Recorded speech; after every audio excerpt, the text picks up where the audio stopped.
Ladies and gentlemen, welcome one and all back on the Steelchair. It's just the way we are. Thanks, Nick. Appreciate it. I've just seen your message. I'll see what I can do. Can't promise anything, but I'll try. But if you are watching, of course, let's say we are here to have fun. We're here to work around it. We're going to see what we can do. But we got a TNA review to do, and end of the day, that's what matters most. So we need to really look in, but that's the reality of it. They're all ancient though, apart from Gail Kim. Like, Awesome Kong is older, she can't offer anything. ODB's done. What's she gonna do? Thanks so much, Nick, I appreciate it. We have passed 300, and we're hoping to... Actually, who cares where we end up? That's really what matters. We're really going to take it as far as we can go. But if you want to see the weekly Steelchair get more subscribers, share it with friends that love wrestling. Get us out there. Like the show. Share the stream. Share it amongst your socials. And let's just have some fun. Because at the end of the day, that's what matters. We're not here to tell you what to watch. We're not here to tell you what to like. We're not here to tell you what if your opinion doesn't matter. We're here to tell you that fun matters more. And we've got a lot to discuss. There's a lot to praise. And we have a lot to criticise. So before anybody comes in here with the, and I don't care how you take it, this is how it goes, and I'm going to just echo one little thing. This ain't a 100% it was a great show wankfest. If you're here for that, go and watch Busted Open. If you want real, if you want authentic, if you want honest, if you want fair, and you want truth to your wrestling reviews, this is one of the channels where you're going to get that. When you look at what happened on Impact last night, bear in mind last night's Impact wasn't just an Impact. It was a go-home show. We are going to obviously preview Rebellion. We are going to preview Rebellion as well. But in no way, shape or form is this a channel that blindly thinks everything is great. Because it doesn't.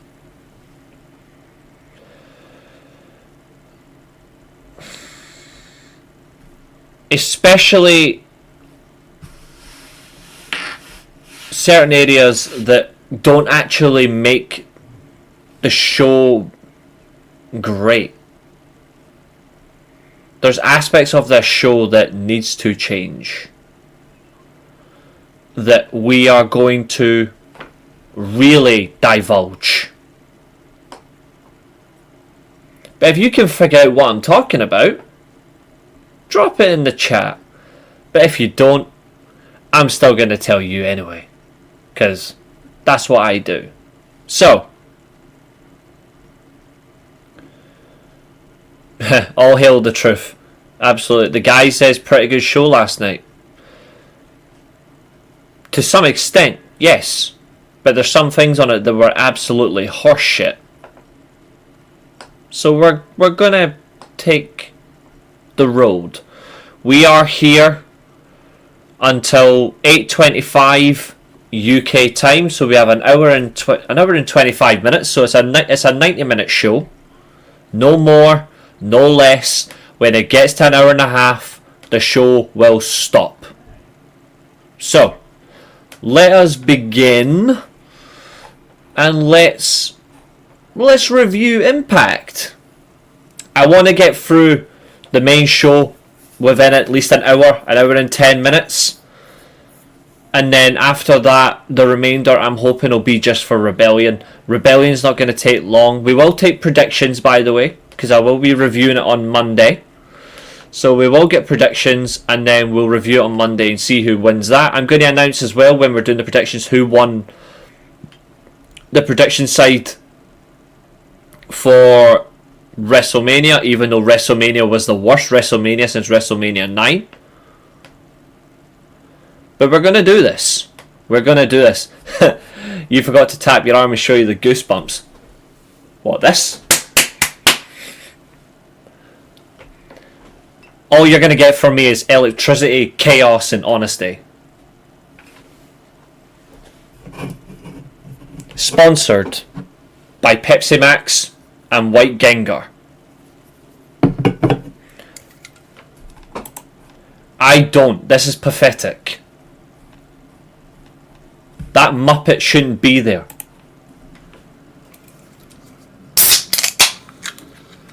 Absolute foolish.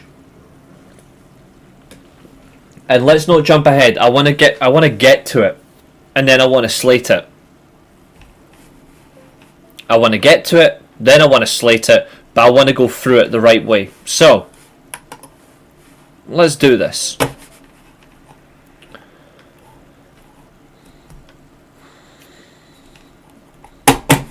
My mouse has just been an absolute little dick right now. Thank you. Okay, so, after all, this is the go-home show to Rebellion.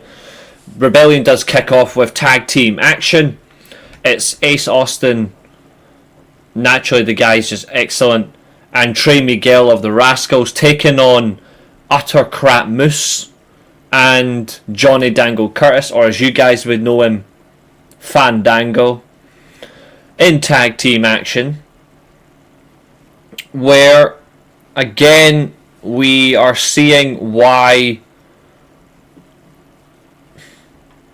TNA are making a horrible mistake. We're 7 minutes in. Well, sorry, I'll be specific. We were 7 minutes 42 seconds into the show at this point when I said TNA are making a mistake. So what is that mistake? Well, let's categorically nail it down. That huge, talentless hack is still the X Division champion. Whoever is booking this absolute fraud to be this champion, either you beg them to change their minds and take the title off him on Sunday, or you fire him. If it's Tommy Dreamer, kick him out on his arse anyway. Kick him out. Whoever is booking Moose as the X Division champion is a fucking imbecile. Oh, but I don't criticise TNA. Just remember that, guys. That wasn't criticising, that was praising TNA. I gotta keep it going. No, seriously. I am sick and tired of talentless people getting title reigns. Not only is it title reign after title reign after title reign after title reign, but this guy tarnishes it for everything. He brings nothing to this division. He brings nothing to this title. He brings nothing to the ring. He brings nothing on his promos. His character is woeful. His gimmick is fucking useless. His faction is better without him.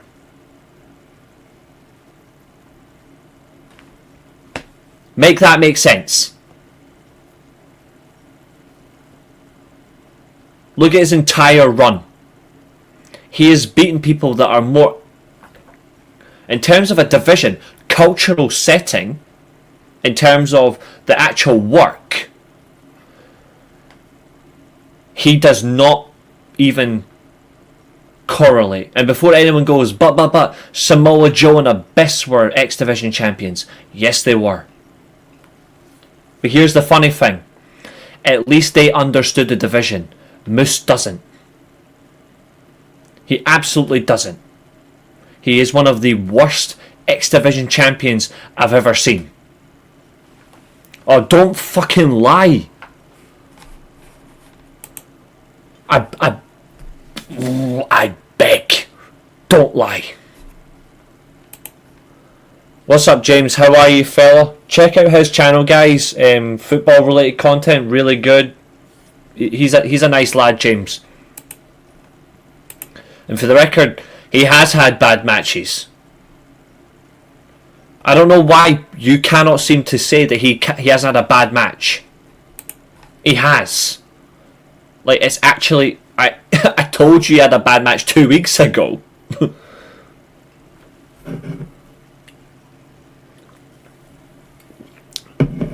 He is on... This is how insulting Moose is to TNA. You're kidding, right?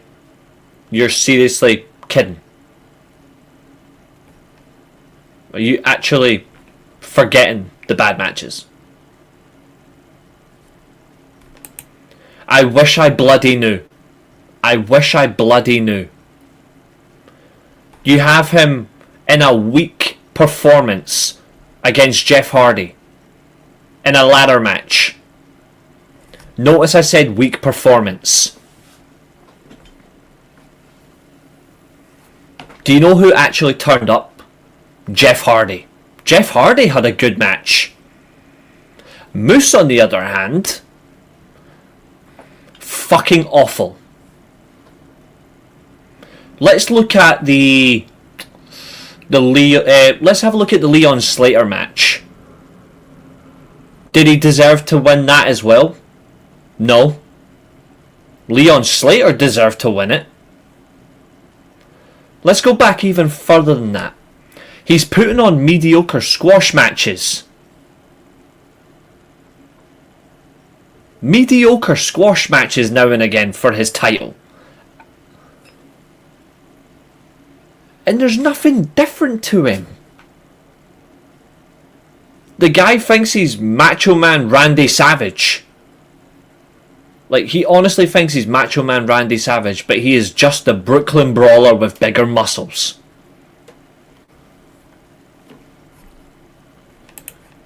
So last time you watched TNA properly, I'll be honest, when AJ and Samoa Joe was in the X Division, that was awesome. So the last time AJ was officially in the X Division, that was 2006.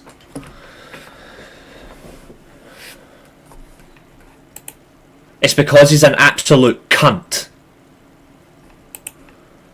Jeff would have been ideal to win the title, and then he would have dropped it to someone more deserving of a title reign. You know what they could have done? They could have had Jeff Hardy win the title, because Jeff Hardy is one of the people that should have been an X Division champion by now. He's had 3 title matches in his entire run and previous runs in TNA. And he's lost all 3. He lost to Moose in a ladder match. He lost a Full Metal Mayhem match to Chris Sabin. And he lost on his TNA debut to AJ Styles.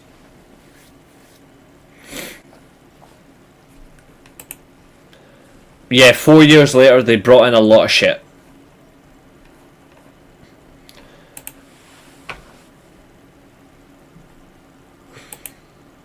So do I, but you know what's sad? It's not going to happen. I think he doesn't even know where he's going to go.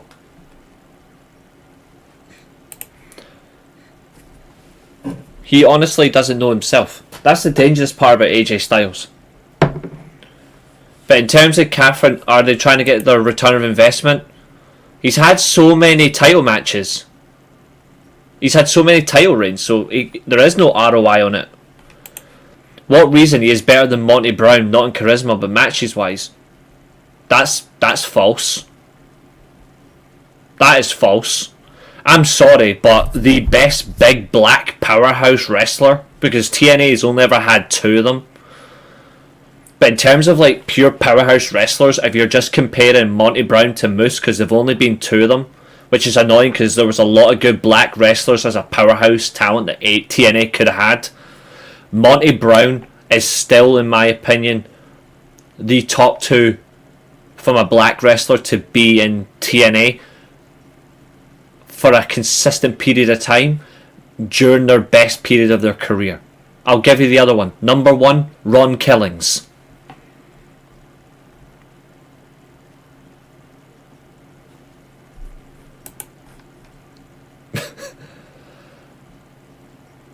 I'm assuming so it can evolve into a watermelon. Anyone that seriously thinks that Moose has more charisma or better matches than Monty Brown terrifies me. Lashley... The thing is, right, and this is not a knock on Bobby Lashley. Like, I'm going to explain the Bobby Lashley one in a second. The Bobby Lashley one, the reason why he's not in the top 2 is because TNA still got that wrong. Even though Lashley won every single title, they still had him lose to that idiot Alberto El Patron. He was killing well, not literally, but he was killing everybody. And you had him lose to Patron.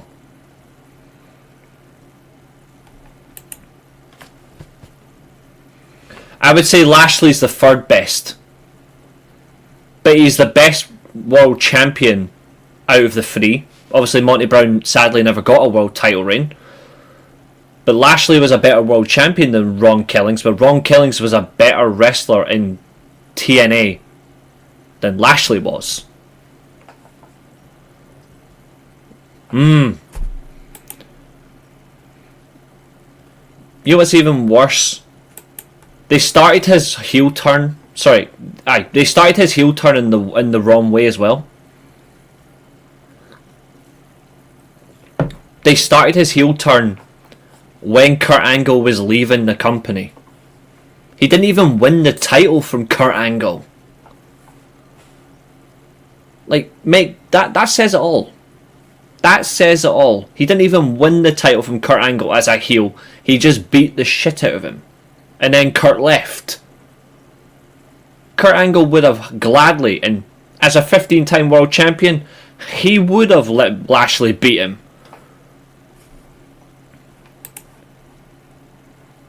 Not really, because nobody else was trying to sign him.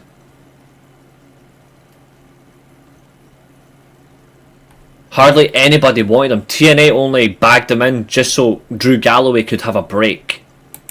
Oh, there's a fact, by the way. Oh yeah, 100%. TNA still did one thing wrong with Ron Killings. Can anyone guess what that was?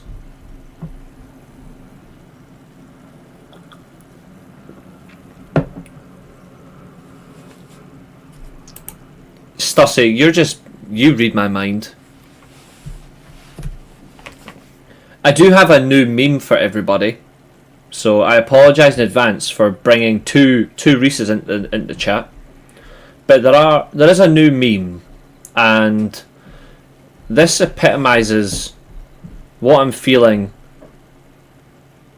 about certain talents. Yep, Pac-Man Jones. Holy Christ.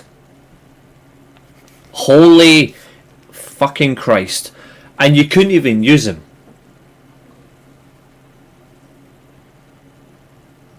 Right, I said I had a new meme, so I'm just quickly uploading it.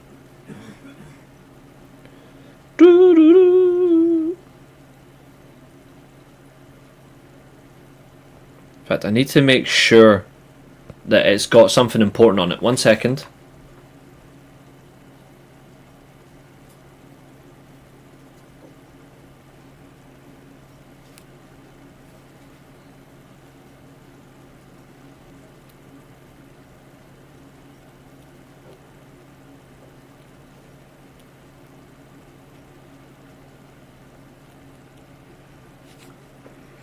Now, for the record, I do like this wrestler. It's just a meme. It's just funny. Nobody get their knickers in a twist. If it offends you, don't cry.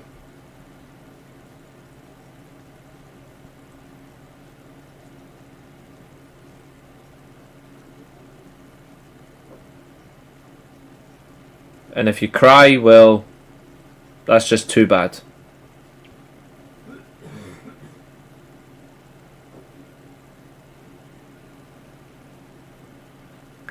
That and that.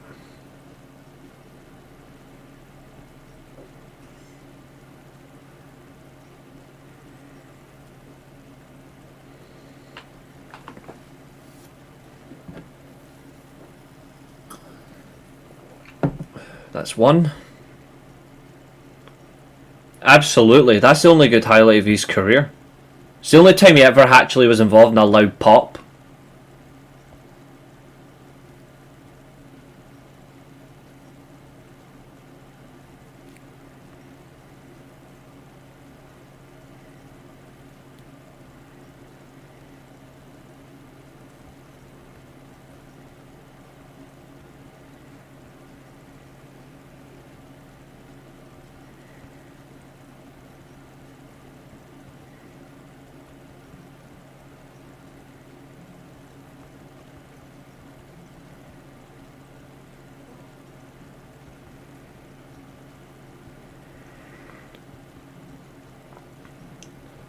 This is two. Now this one is definitely going to make certain people laugh. One of them's actually in the thumbnail, so let's get them uploaded. That wasn't even a pop. That was actually quite cheap. Okay. There we go. Okay, so your first meme to sum up Moose's title reign also includes a funny dig. So here we go.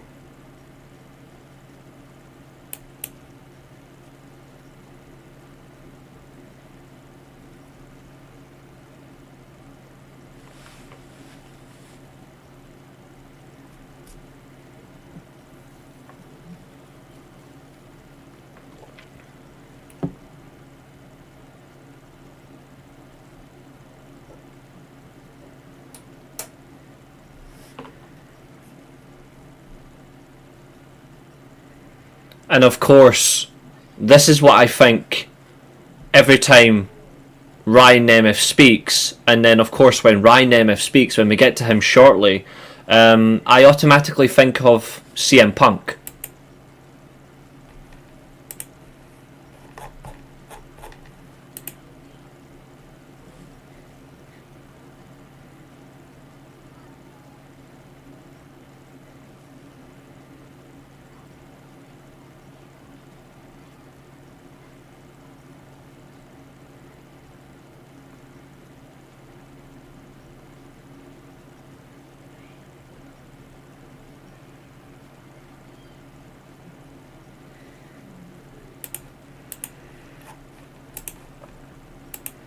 Don't say I'm not good to you guys. I'm always giving fun.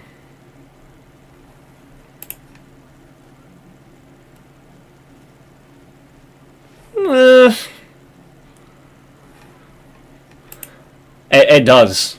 We are going to get to that. That was one of the good segments of the entire show. But let's carry it on. So,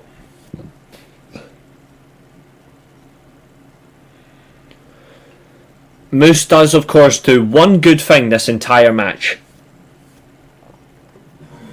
His power bomb that he uses on Trey Miguel on Ace Austin is actually quite good. I like the Poetry in Motion highlight throwback to the Hardys, and it fails, so he power bombs him on his prone back. Very clever. That's it.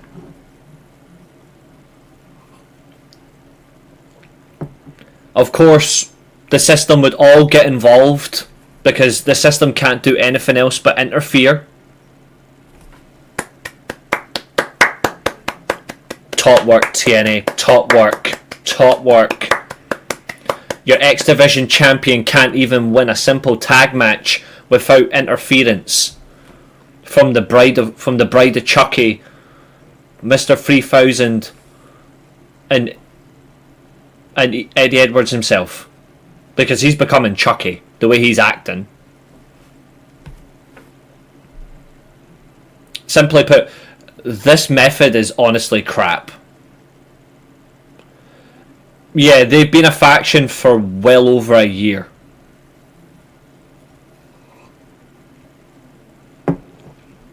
It consists of former WWE wrestler and former Edgehead Brian Myers, who you would know as Kurt Hawkins. You have Moose, who has held 2 singles titles in this entire faction. Eddie Edwards was a former tag champion in this faction. His wife, Alicia Edwards, and then they brought in the former Fandango as a latest member. This faction, time to say goodbye. And I would honestly, the best way to get rid of this faction is this Sunday at Rebellion. Because let's be real, it's got members that actually contribute nothing to the company. It's better to bring in, not the sense of you're just going for younger talent, but you're bringing in talent that can at least offer more to the show. I suggested it I've actually suggested it quite a few times. I would replace Johnny Dangle Curtis, Brian Myers, and Moose with different talents. Straight away, I'm bringing in the Good Hands, and I'm bringing in Eric Young. The Northern Armory, you could make it the Northern System, or just an extended version of the system. They just become the Armory itself. It's not actually helping, because consistently, week after week after week, Eddie Edwards is carrying this lot, and he can't keep doing it for long. Something's got to give. Something's got to change. Underrated by you, whereas I've watched this guy for far too long, and he is categorically one of the worst big men I've ever seen. You know who else they could have brought into this faction? But again, he hasn't been seen in TNA for a long time. You could have added Rich Swann. You could have had Macklin, because Macklin is more legit than all 5 of them put together. Ooh, did I say that out loud?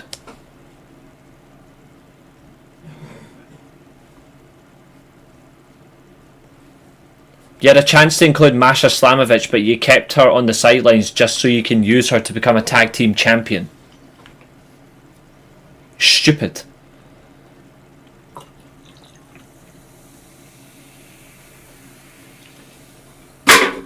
Anyway. Good. Good. Because I'm a TNA fan. I've been a TNA fan all my life, but I don't bullshit. Yeah, I know, he's been out for a long time. That's what I was saying. He's been out for a long time. He was also injured at one point. Moose has nothing good about him. Moose is a determination of what a pro wrestler shouldn't be.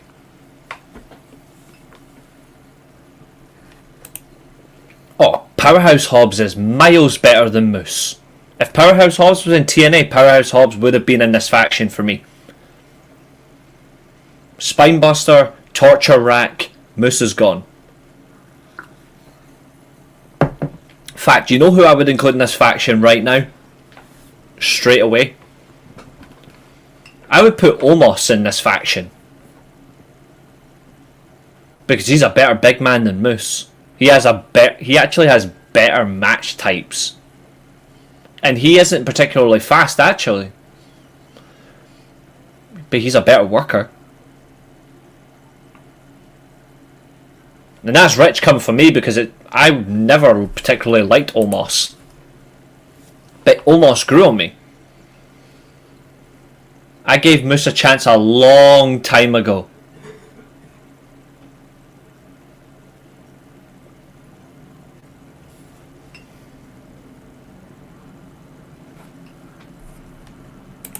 Absolutely.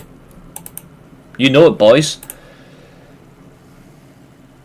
Are you telling me Moose can cut a good promo?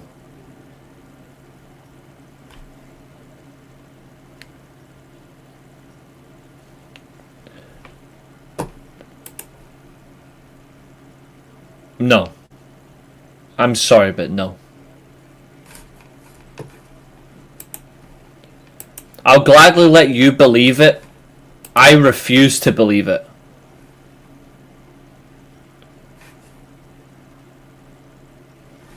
But yeah, if you can, please smash the like on the video. It would be most appreciated. We are 31 minutes in, and we are moving on because obviously, well, I suppose we better divulge everything. But following the win, we get a little segment from the most boring creative developer in the world, the most boring creative booker in the world, Tommy Dreamer, with Masha Slamovich. And of course, like every boring person on the planet goes, he inspires her not to doubt herself for her title match against Tessa Blanchard. Are we really playing that gimmick with Masha Slamovich now? The same woman that had a dog collar match with Killer Kelly. The same person that outperformed Jordynne Grace on pay-per-view. The same person that, thank hell on earth, ruined Cora Jade even more. The same person that a couple of years ago had another great match with Jordynne Grace at Bound for Glory, in which she lost. The first person ever beat her. She got the return match a couple of years later. Great matches with Mickie James. Great matches with Deonna Purrazzo. Great matches with Taylor Wilde when she came back to form the Coven. And she's in a doubt situation against Tessa Blanchard. Now, let's not divert some facts here. Tessa Blanchard, very, very controversial human being. Very controversial. But in the ring is a very good wrestler. It annoys me to say it. I was a Tessa Blanchard fan. Now it's hard to be a fan of someone because of what they are. But when you're looking at the facts, she is a good wrestler. It just doesn't help that she is an absolute dick. Now, in any way, shape or form, Masha Slamovich should not be doubting it. She doesn't need to doubt herself. In fact, TNA are booking this wrong. TNA should be booking Tessa Blanchard to doubt herself, not the champion.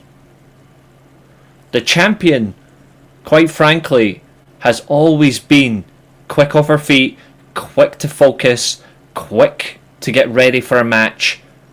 She's never once been in any company she's been in. She's never once doubted her ability, doubted what she can bring to a match. It doesn't make any sense to do it now against someone who is actually smaller than her.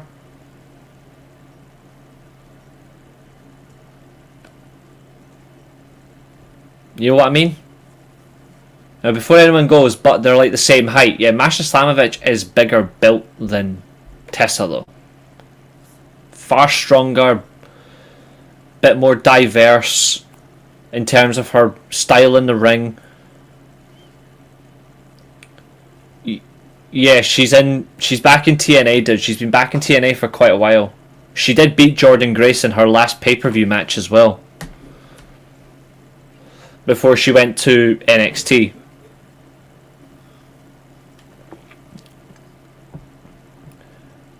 And if anyone's going to inspire Masha Slamovich, why does it have to be Tommy Dreamer? Why not Santino Marella? I mean, Tessa Blanchard continues to refuse his authority. It makes more sense for the director, even though a director of operations or director of authority, should be shown any favoritism. He at least should be trying to fire up Masha Slamovich more than Tommy Dreamer. Because Tommy Dreamer is still cashing checks for talent he hasn't got. As a wrestler, she's very good, but as a human being, I'm the same. I have no time for her at all. 100%. Oh, I know you're on about Tessa, buddy. I know. It was a very good match, but I disagree. It's not match of the year. But it's TNA's best women's match of the year.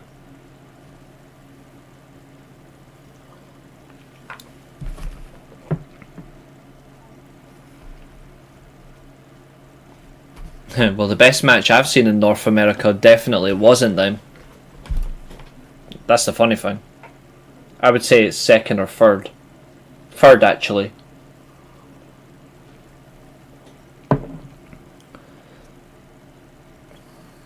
Problem is, right now, is conclusions are too fast to make amend. On the show tonight, he's on the thumbnail. I'm going to show it again. I actually quite like what I've done with this thumbnail, but in 3, 2, 1. Top center, Mike Santana. Top center. Let's get to it. Mike Santana, short and sweet, sit down. See what I said a couple of weeks ago when I critiqued Mike Santana's segment about the young lad that came in. They tried to do a drug segment where Mustafa Ali offered him drugs and then they cut away, and I critiqued that. I liked what they did everywhere else bar that. See what I said about keeping it so simple but following back to someone's problems? This is what I'm talking about. This segment that happened last night is what I'm talking about. Last night's segment is one reason why Mike Santana and Mustafa Ali should be a world title feud. And I have said it consistently. This is the best feud that TNA has done as a singles feud for well over a year. Well over a year. It's so authentic. I love the work that Mike Santana's brought. I love the work that Mustafa Ali is doing. Order 4 is a proper faction. Something that the system is not. You actually see people fitting into their roles perfectly. Picture this. You're in the kitchen. Here's your pots. You're making... Ooh. Give me a nice meal, guys. Something very nice. Something just quick off the bat, but something really nice that takes a while to prepare.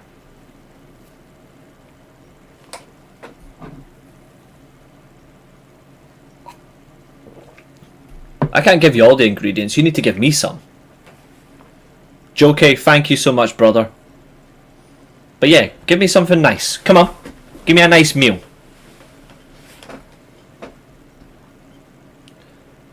That's meant to be lasagna, I'm assuming, which is also one of my favourite meals. So I'll take it. You're making a nice lasagna, but you want to add a little bit more to it. So you want to add some very nice herbs. You want to add a little bit extra pasta around it, which is really nice. Maybe you go a little bit crazy and you have a side dish.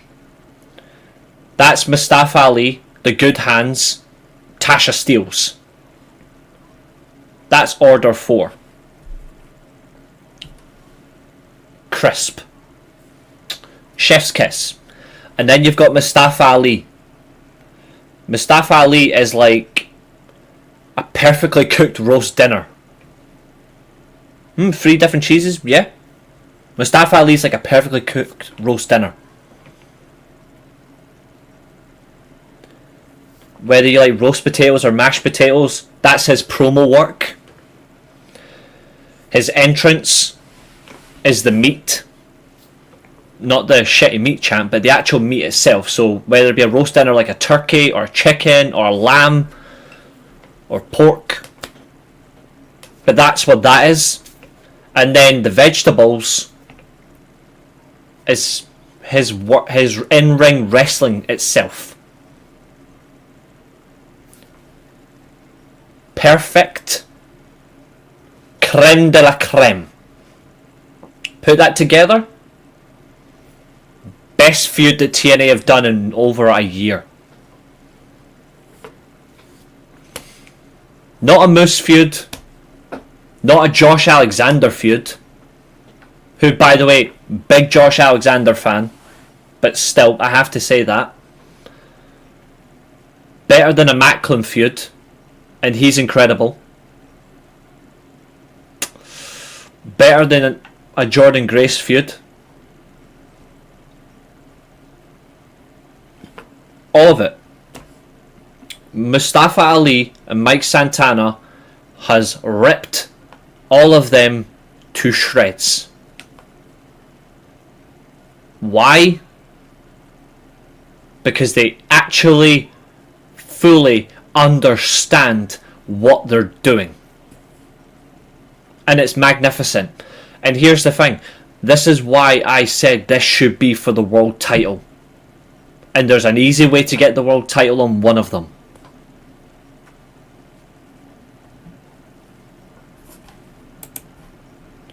I never said they didn't.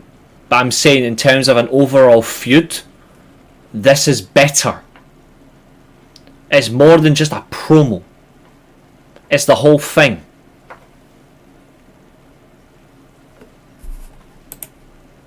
So here's another way to slap it about.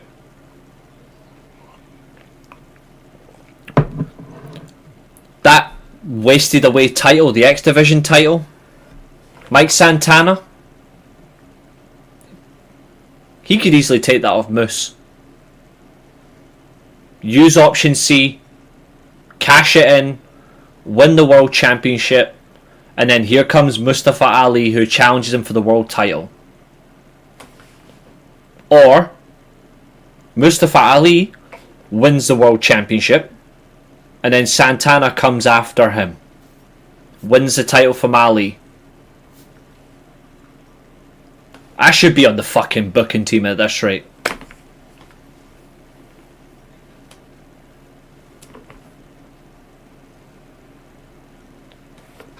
See the difference? It was a good promo. I like the sit down segment. I like that he's sitting there with the individuals that have their own, like, again, you're tying it back to real life drug issues. So you're relaying back to that. Really good. I like it. But there's one line that I really, really like in this entire sit down by Santana before this Sunday, which is a Falls Count Anywhere match. Mustafa Ali consistently has been saying that Santana is nothing more than just an addict. So how fitting is it that Santana counters that by saying that Mustafa Ali is the true addict?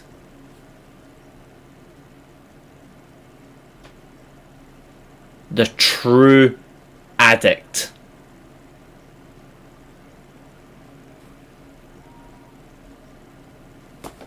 That's money.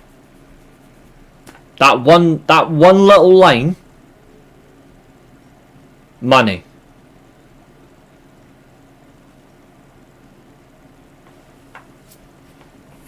Make that what you will. Unfortunately, I'm skipping the next segment because it involves an absolute shite tag team, which is the Elegance, so I'm skipping it because I refuse to talk about them.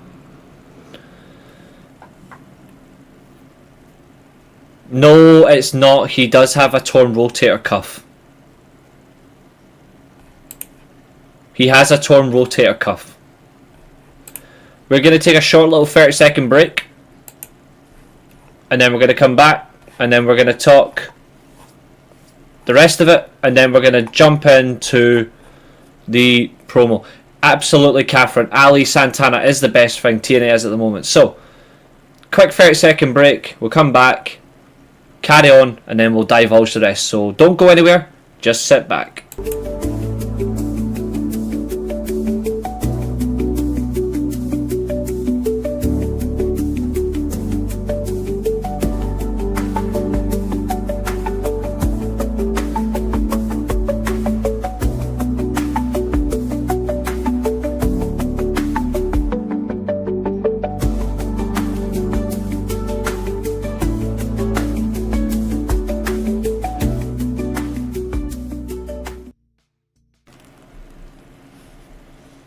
We are back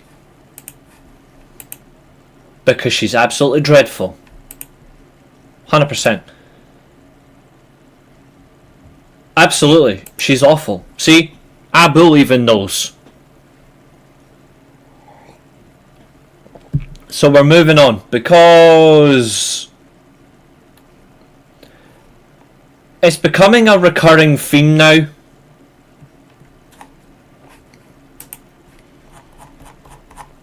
And I have to highlight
Okay.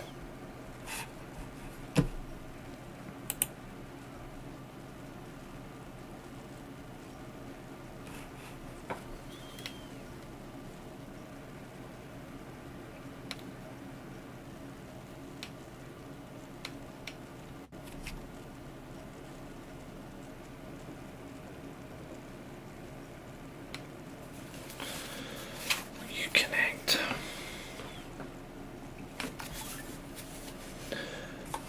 Okay. Hello.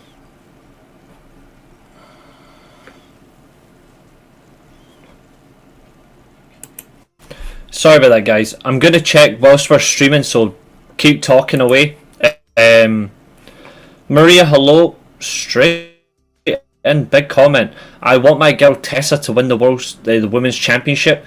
She deserves it. I don't give a damn about her past. Fans are going to have to get over it. She is a great wrestler, I won't deny that. I just don't like her as a person. But the way things are going, I can see them potentially having her win on Sunday. Like, I can see that happening. I don't mince words about it. Like, I can see it happening.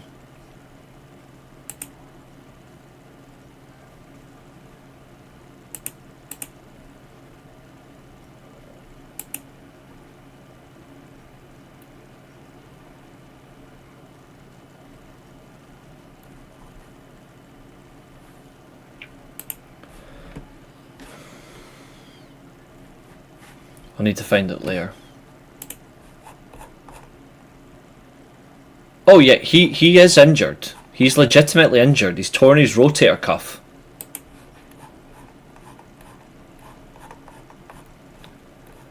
So like I said, TNA's best feud obviously right now is Santana and Mustafa Ali. I'm not talking about the Elegance folk. I don't like it. Because now I need to comment on something that is becoming a recurring problem for me. And certain people might like this, certain people might not. I absolutely don't like this.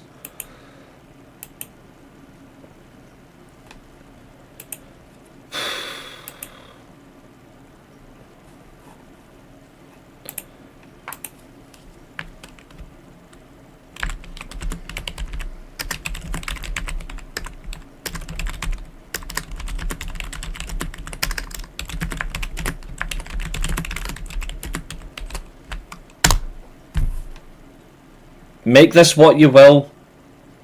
It's starting to become a problem for me.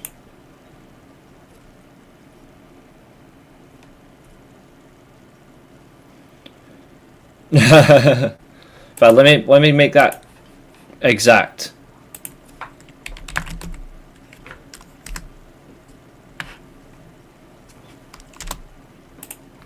There we go.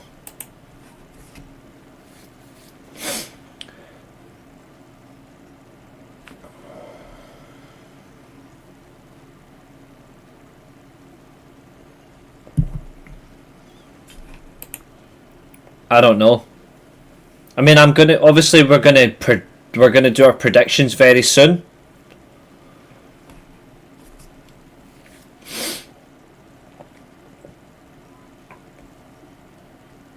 But it does make sense to have him lose. Excuse me. It does make sense for having him to lose. Especially if he is injured. I mean, he's had his high moment of WrestleMania. Cool.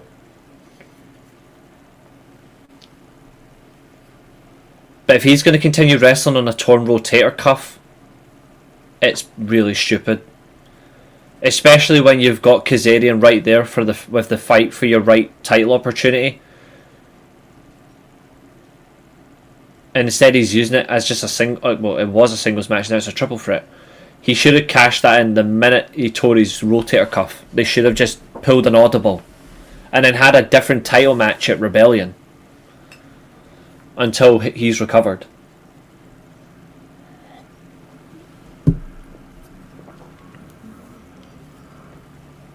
Things like that really are important.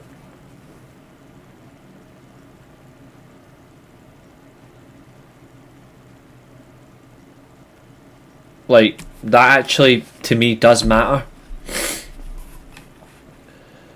So, speaking of NXT talent are beating TNA talent on TNA TV,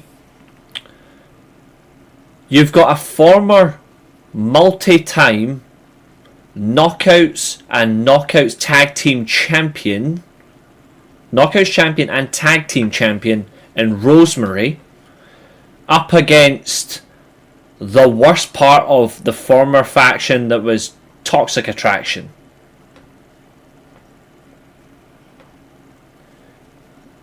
JC Jane with Fallon Henley, who, I'm sorry, but she isn't that good. And some other chick that I really haven't got a clue who she is. I mean, she's called Jasmine, but I actually know nothing about her because I barely watch the lower half of NXT. I only watch it for Vakur and all that.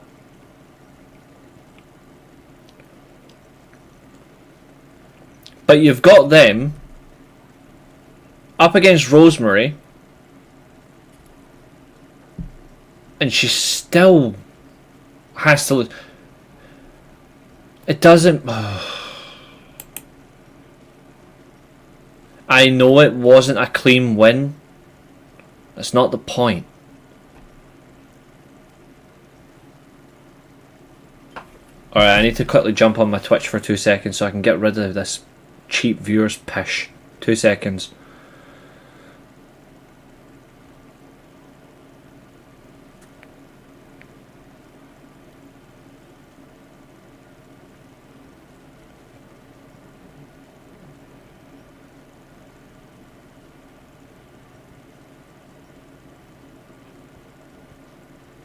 Perfect. Goodbye. I know it wasn't a clean result. I'm not saying that. I'm saying, even in the slightest, Rosemary isn't a babyface.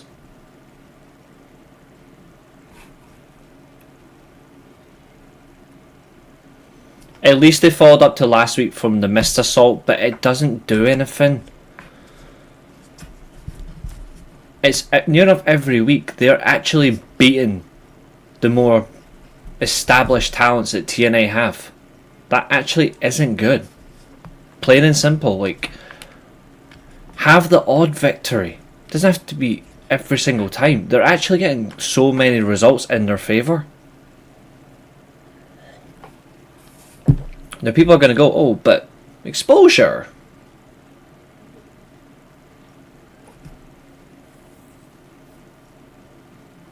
Over my dead body.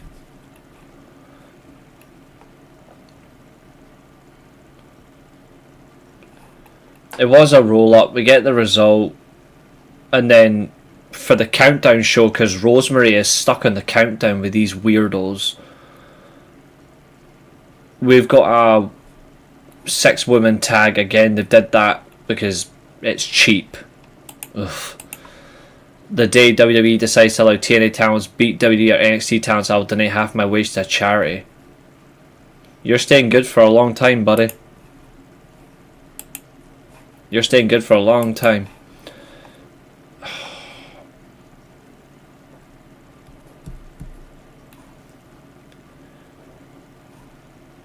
Now it's time to review the worst segment from the entire show.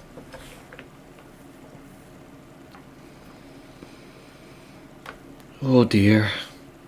Does anyone want to guess what the next segment was?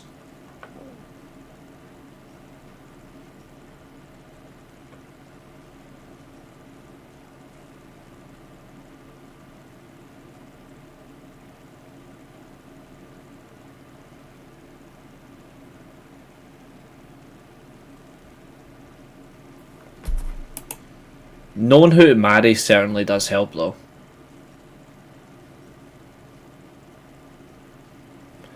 Hendry losing to Randy was fine, it's just the manner it could have been a whole lot better.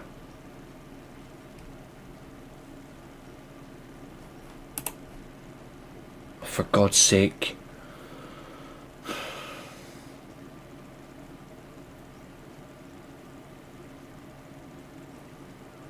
I've already said before that I don't care about the TNA AEW partnership. do you just love point scoring? And they did have their talent on their shows. Or am I dreaming that Moose didn't appear on Dynamite?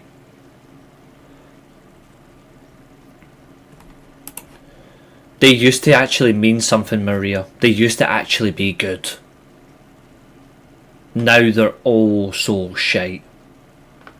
God almighty. This was bad. This was bad. This was bad. This was bad. This was embarrassing. This was awful. This has... Lo and behold, fuck shit up. Moose was there. No, Jeff Hardy's still a babyface, but Jeff Hardy was doing another compound segment where it really did nothing.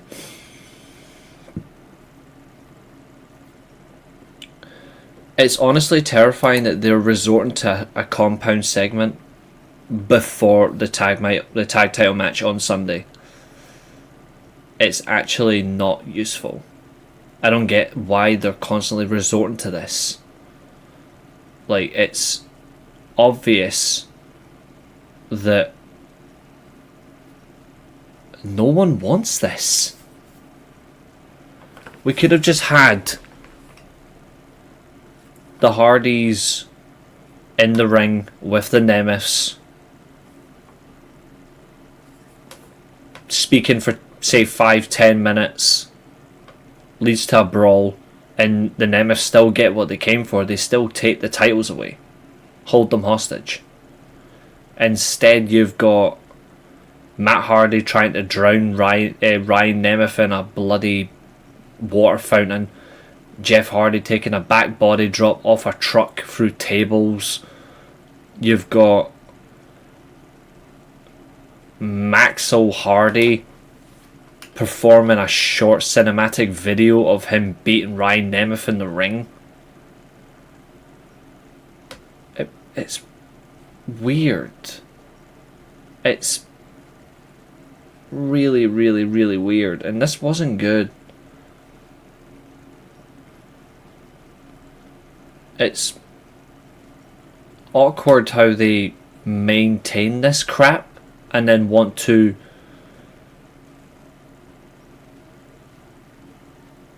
stand firm on it and then try to come across as good.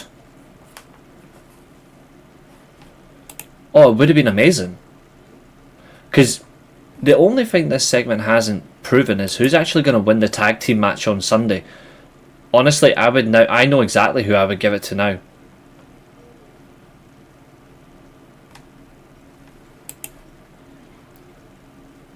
Doesn't do anything with Triple A though. He does it with CMLL. But here's the thing. You haven't got a point.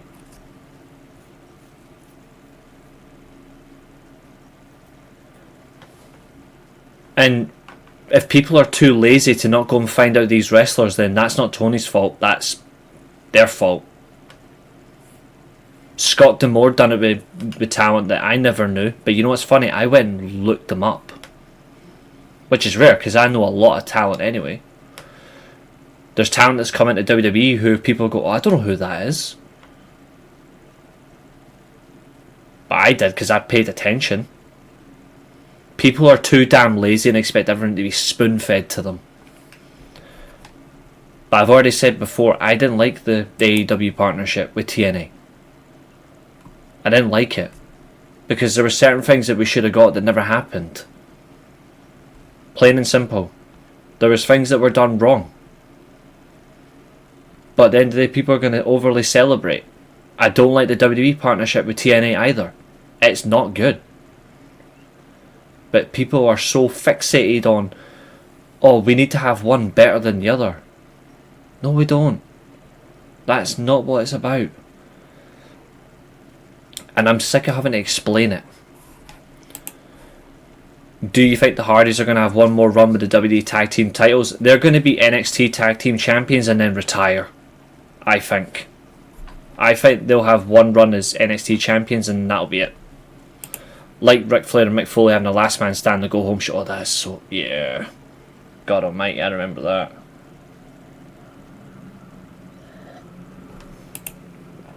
The only time I ever liked a TNA promotion was the first time in New Japan.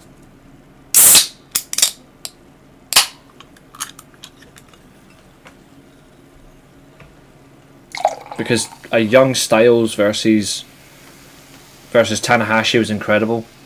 And then we got that Kurt Angle run in Japan with the title as well to help recover it after Brock Lesnar's hostage situation. And up until they started misusing him, Okada, Naito was there during TNA's best period.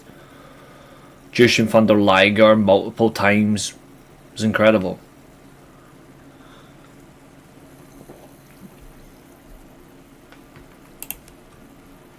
Obafemi versus Moose was excellent, you have to admit. Yeah, Obafemi was excellent.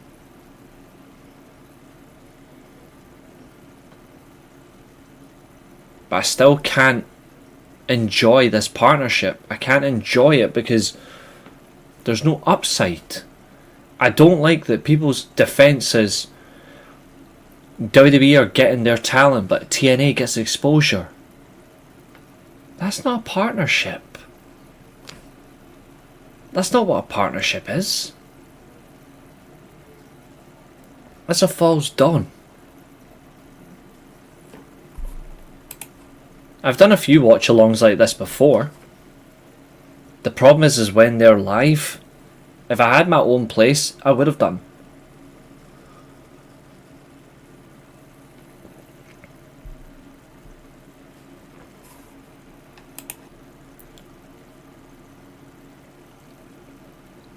I don't know why you're trying to argue this point when it was at Slammiversary.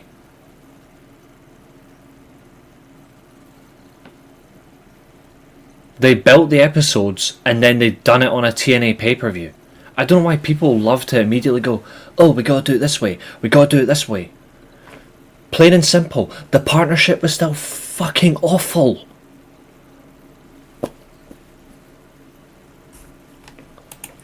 I hope he stays there. I love Wesley. Shout out to my brother, it's good to see you. Where on earth have you been, big man? What is cooking? How's your Twitch streams going? If you haven't seen Darius before, then you miss out on a lot. Still P1, so how are you doing, Darius?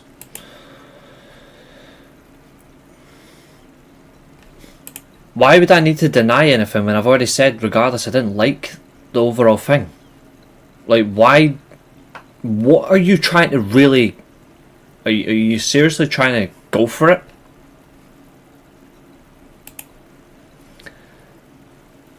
For 97, they tried, but we saw what happened as well at Barely Legal, and it was so awkward. I'm not sure. I honestly don't think... I don't think it got what it really wanted to. Yeah, I watch a fair bit of boxing, man. I watch a fair bit of boxing. Exactly. I'm still reeling from all this Dwayne BS. I'm actively trying not to keep up with it. I don't blame you. I was going to say two things. One, I need back in that group chat so I can cook Sahib. And two, I need to get you back on here sometime so we can just have a different type of conversation. So save me, brother. I'm begging you. Let me cook him. Let me cook him. Get me back in there. And cause riots. You won't understand the end. But the whole Dwayne BS thing doesn't make sense. My point is they could have hyped up the show on their end. Tony should be ashamed. No wonder TNA was... How do you know TNA wants nothing to do with them? Funny that.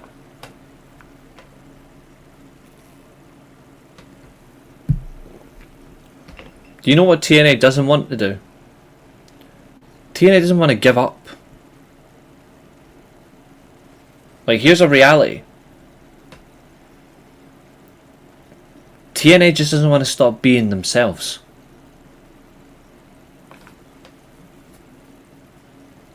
End of the day, you're just wasting your time. The kayfabe that he killed. Hurts for me being a Rock fan that I had to viscerally cook him the other day, but I will cook him again multiple times over the course of this year. The irony in all the final boss nonsense is that this wouldn't be happening if Cody just beat Roman the first time.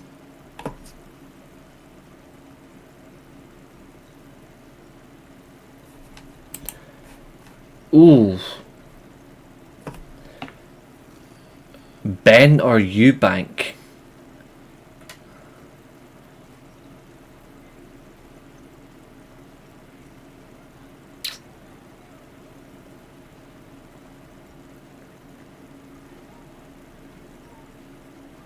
I'm gonna go Eubank.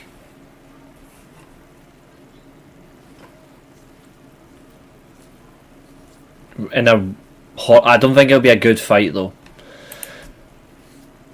The TNA hype died. People went crazy for the new paint job and the WWE partnership. Then Joe Hendry happened. Who didn't get all crazy for the partnership though?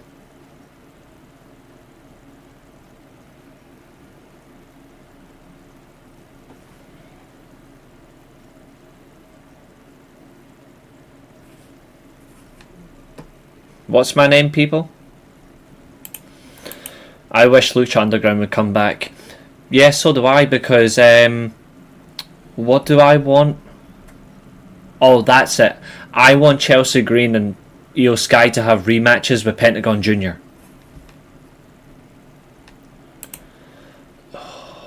Honestly, he's...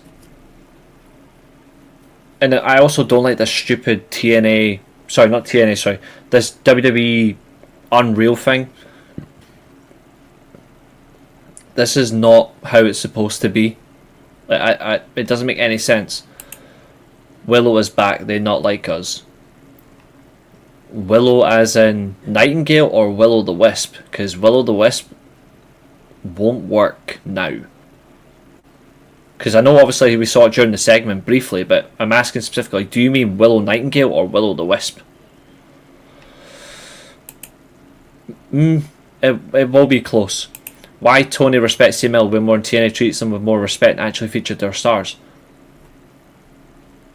That's his choice.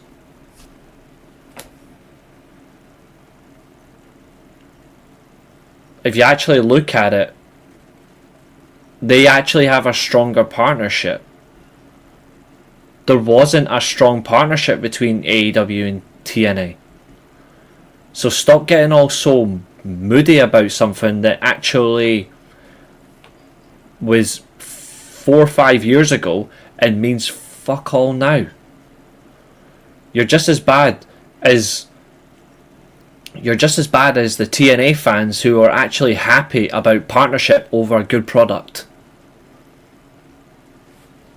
And trust me, I've seen them.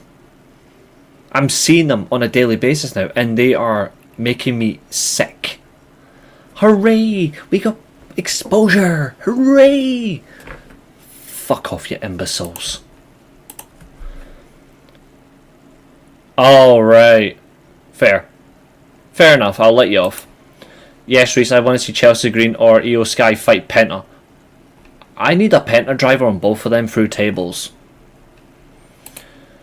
Watching TNA now just feels like a chore to me. I watch for match quality and have yet to capture a match of the year candidate.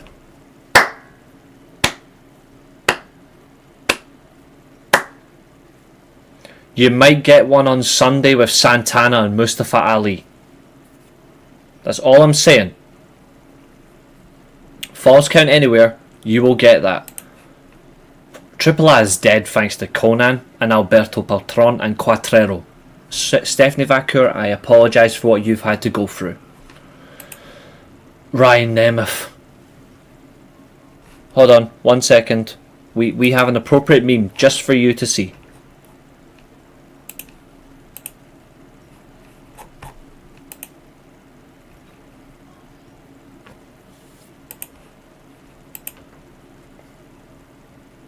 This is what we think of Ryan Nemeth. When we think of Ryan Nemeth, we think of mocking CM Punk.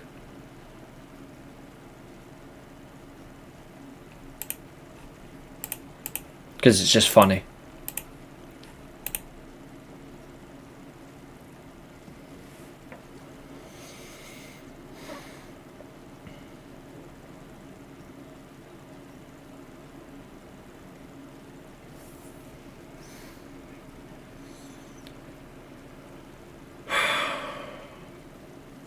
Is someone going to tell him, or am I going to tell him?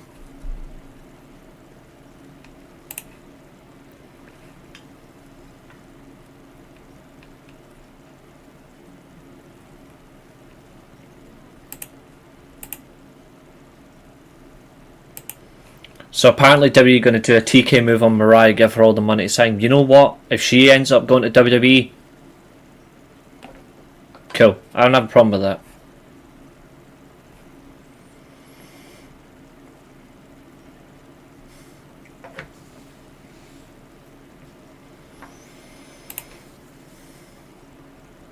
You might want to start fearing more now. Oh, I'm breathing. Just wait to the pay-per-views. Great matches should not be on free TV.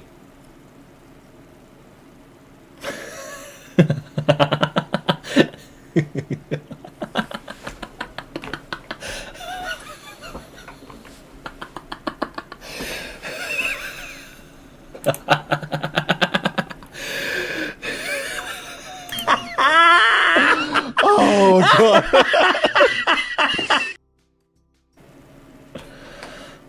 Oh, God. Thank you. Thank you for this one reply.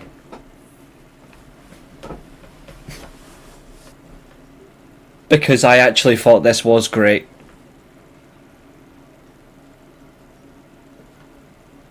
This was actually a great match, bar the interference.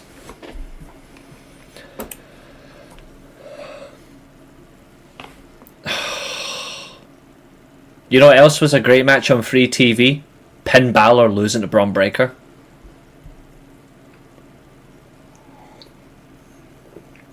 You know what else is going to be a great match? The TLC match tonight.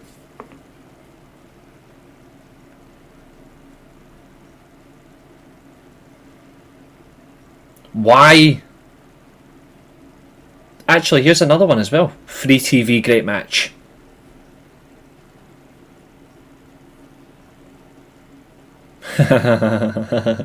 Actually, you know what? Should I give the answer?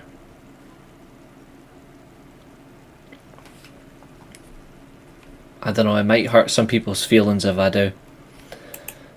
Yeah, give up now. I'm not even going to act like I follow Triple as much as I follow TNA. I can name a handful of players, but other than that, it's been 2-3 years. Alberto Patron is the mega champion, and there is rumours he is going to get fired.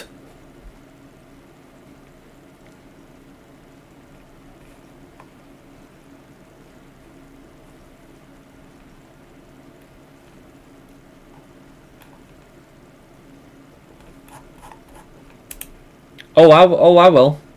I will. And I'm gonna right now. So tonight, are you talking about wrestling or boxing? Because tonight is SmackDown, but it's the TLC triple threat match for the tag titles. Yeah, it was a really, really good match. Anyone who disagrees, honestly, I'll be amazed. But here's the thing. Yeah, they did. They did. Apart from the stupid interference, the match was working. I didn't like the fact that... Sorry, the stupid over-the-top finishing. Yeah. But here's the funny thing, right? Great matches shouldn't be on free TV.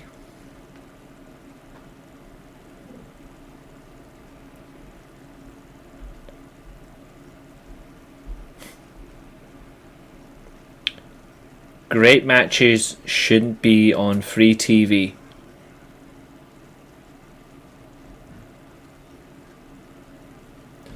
Then explain the following 10 matches.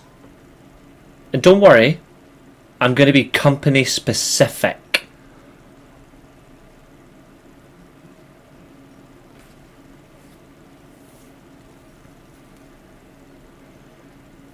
Yeah, Darius has already mentioned a few, but I'm actually going to really up the ante right now.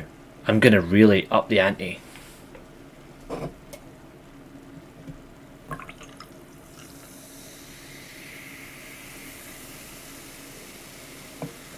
There you go, Fletch, there's one.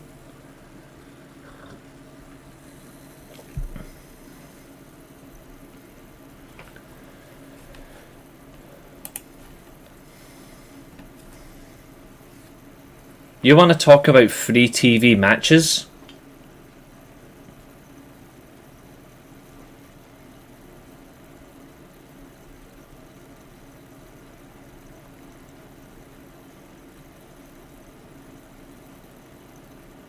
Josh Alexander versus Eric Young. Josh Alexander versus Speedball Mike Bailey, Iron Man match. Nakamura versus John Cena. Oh, bet you never thought I was going to say that name.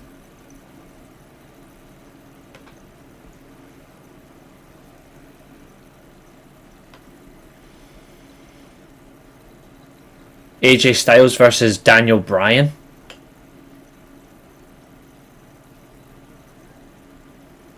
Oh, but I'm getting there now. Oh, I'm praising the company that people think I hate.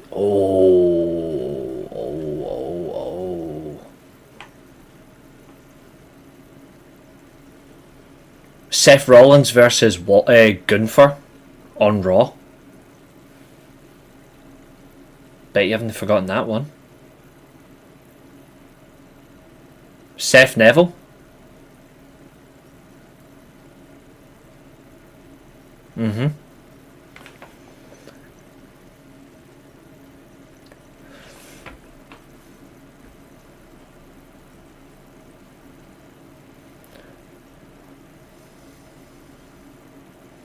I don't understand why people have got an obsession.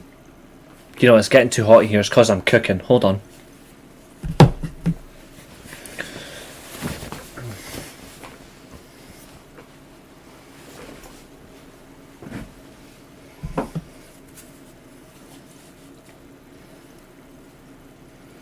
You want to talk about a great match that nobody talks about as well, but really should?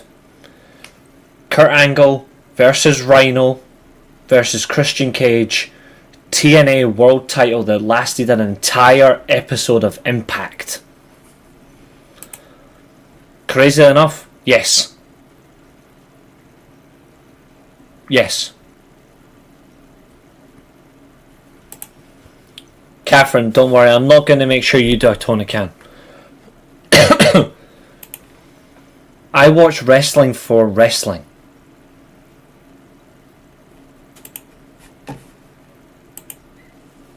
So there's a hint. I watch it for the aspects of wrestling. All of it. I don't just watch it for one thing. But just for you, Fletch, hold on.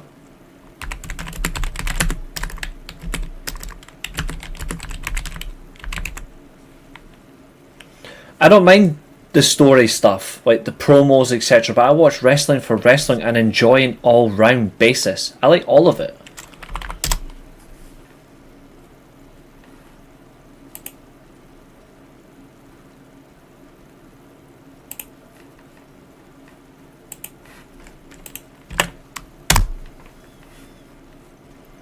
And just to prove I'm not making this up, this match really did go an episode of TNA, because at the time TNA was just on Impact, were 1 hour.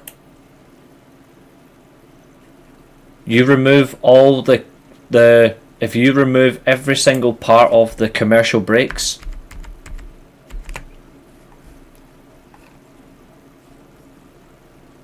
there you go. 42-minute 25 TV title match, TV World Title match defense. Absolutely insane. And that's real. That's damn real.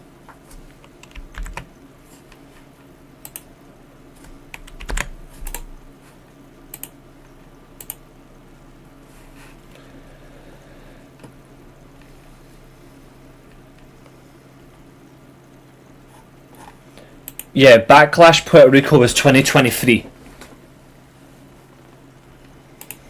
That match was great. That match was seriously great. I like his Iron Man match with Speedball. Josh Alexander sadly has one of the worst matches in TNA history.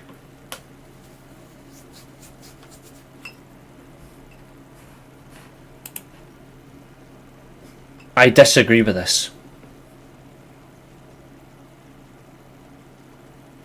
Oh, it's on Peacock. Hold on.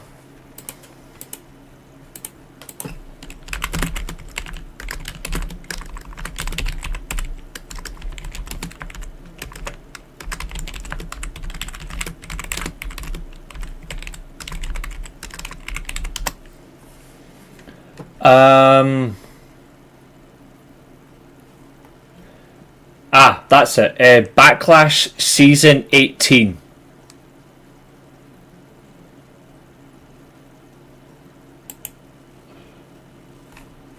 I know I'm not a bloody US customer.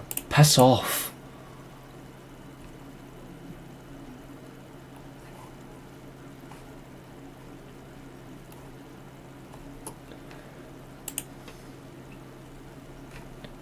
Someday in the US, go on your Peacock and just try and find it. It's season 18, but I don't know the exact episode.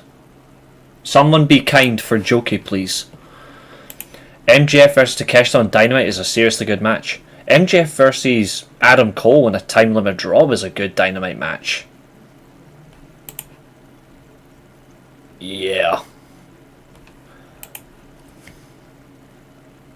That Twitter follow will always be in my personal commemoration book.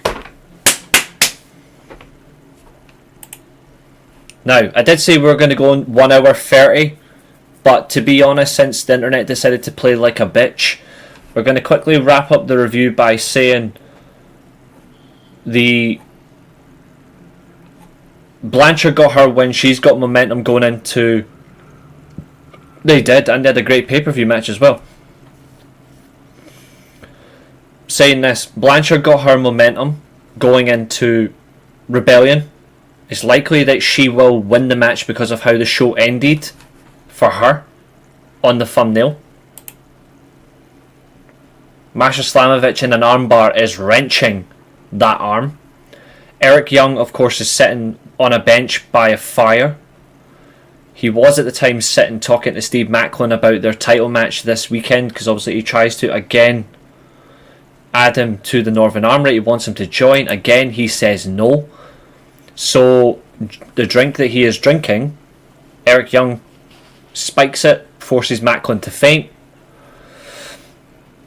Bryan Danielson versus Roosh. I haven't watched that in quite a while, but I did quite enjoy it. Eric Young obviously is sitting there laughing at Macklin whilst Macklin is prone to the ground. Oh yeah.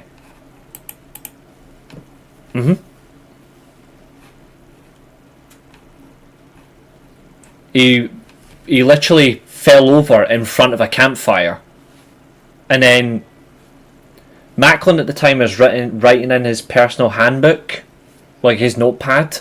Eric Young, after he faints, he takes the notebook and throws it in the fire, and then basically confirms that at Rebellion he's taken the title that Macklin took.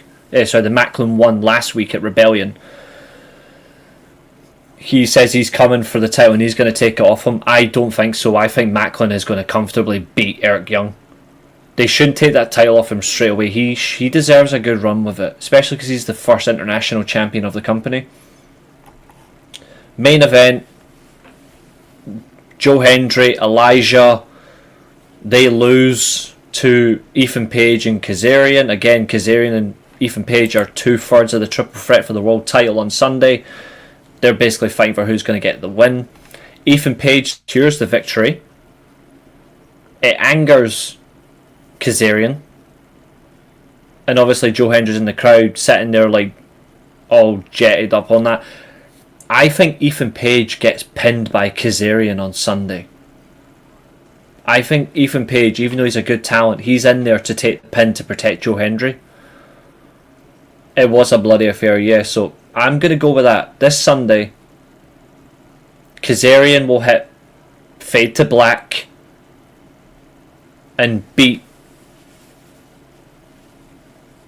Well, he'll beat them both for the championship. And then hopefully he drops it to either Santana or Mustafa Ali. Then we get the proper feud going. We'll get the proper title feud right in there in the manner of it. But here's the thing. If you focus on great wrestling, why can't you have good wrestling on TV that adds to the feud to make it more exciting? Look at Owen Hart versus Bret Hart in 1994. They had good TV matches with other talent while still building their feud. And then when Bret regained the title and he went to SummerSlam, he had a 16-minute fantastic world title match with the 1-2-3 Kid. And it still led to the SummerSlam Steel Cage match. You still done it properly.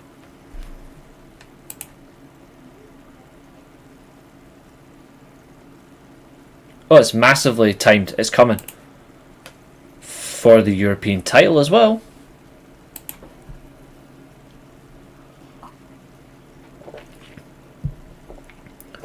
A TV match, sorry,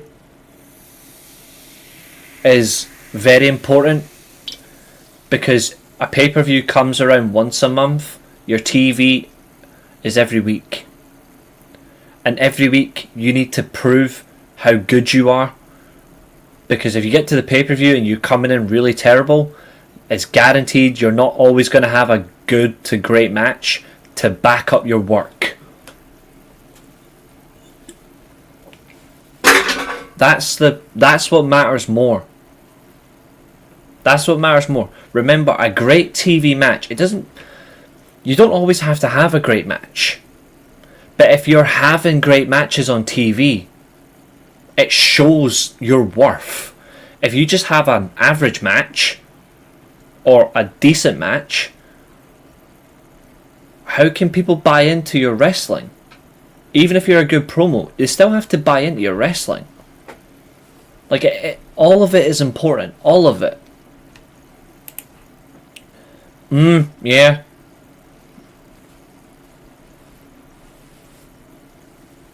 Like, it's... Josh Alexander last week had an awful match.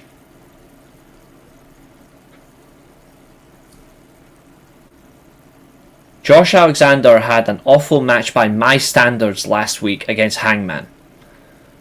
But his match this week, even better.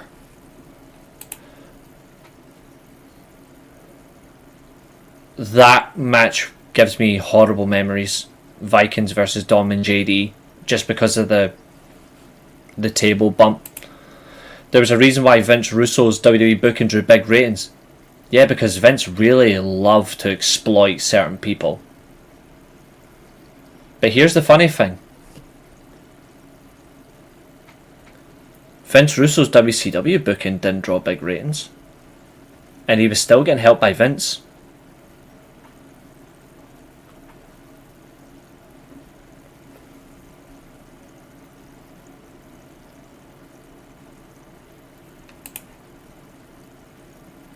Yeah. SmackDown barely gives me a reason to watch. Now, the TLC match tonight I'm very interested in. But we'll see. Like, we will see. Like, that match interests me because there's different dynamics here. In terms of predicting the winner, I would like it to be the guns. But I think the Profits are actually doing really well as champions, that they shouldn't be losing.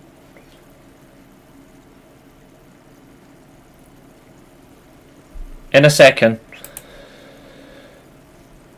Yeah, it's true, there weren't a lot of matches. That is true. But Raw after Mania was actually better than the entire Mania, because it felt like a reset. Or they're attempting to do a positive reset. That's the only thing. Yeah. No, I agree with that. I agree. I should have worded better, but you can still have a good match on TV, but not all the time. That's for pay-per-view. You should want to have a good match all the time. You should be aspiring to have a good match all the time. I agree.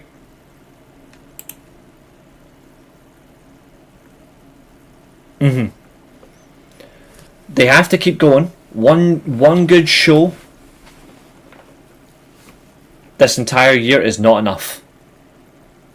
They need 6 solid months of great shows for me to say, watch Raw regularly, watch SmackDown regularly.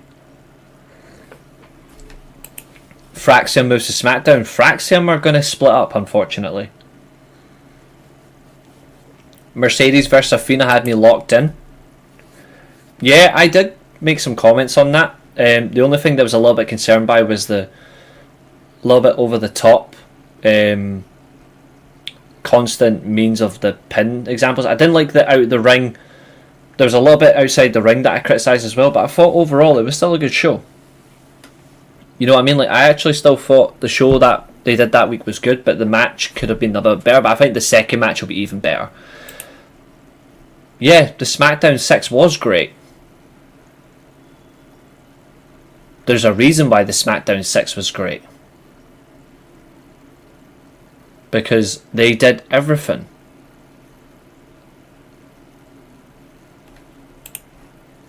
How's it going to be Mercedes versus Athena winner take all when Mercedes doesn't get a title match until All In?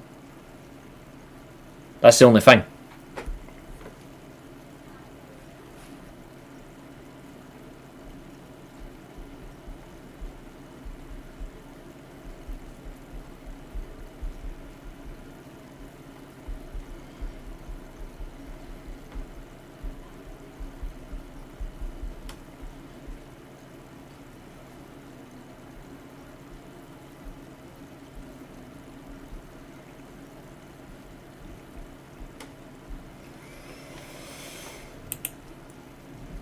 You're not going to have that realistically. It's just not going to happen. Dynamite has been crushing it for 3 weeks in a row. Yeah, they're in seriously good momentum. Like, seriously good momentum. Swerve versus Ishii on Collision. Kenny Omega versus MJF on Collision. Yeah, to end the last chance to stop the run being broken. Andrade versus Miro. Yeah, the last time Miro was actually relevant. Because he's been useless ever since. SmackDown 04 had the perfect amount of wrestling and stories for pay-per-views, or 03 to 04. So you're just going to skip the end of 02. I would say July 2002 all the way up until November 2004. That entire 2.25 years, SmackDown was excellent.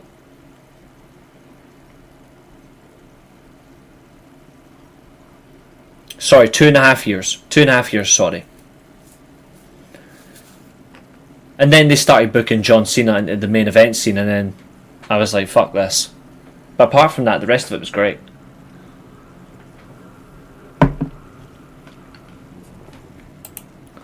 I'm sure Carmelo Hayes is going to remind them about what he needs to do.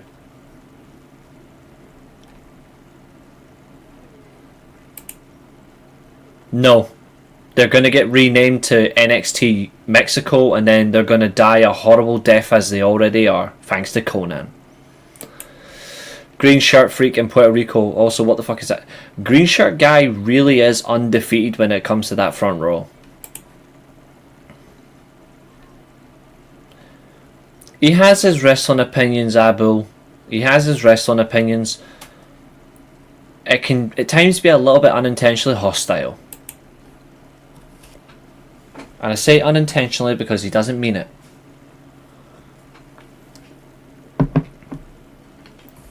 But you know what, fuck it, we're going to go a little bit longer. I don't care. Who am I for time frames? We don't do that. I don't attack opinions, I just respond to them the right way.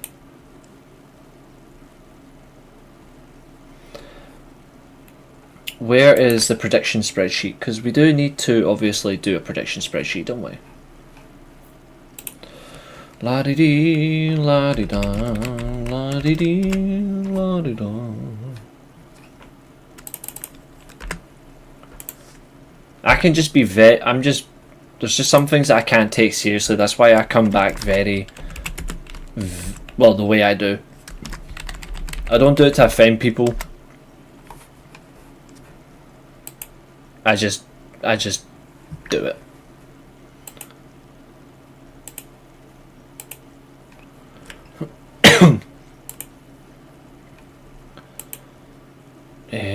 We need this. Let me just get... Yeah, of course, man. I'm not sure if they're going to do a winner takes all. Purely because Tony Storm shouldn't be wrestling for the TBS title anyway. In my opinion.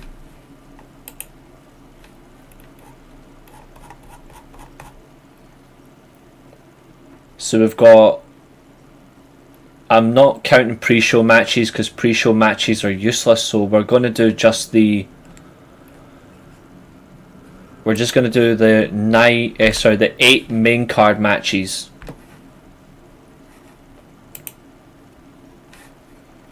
One second, folks.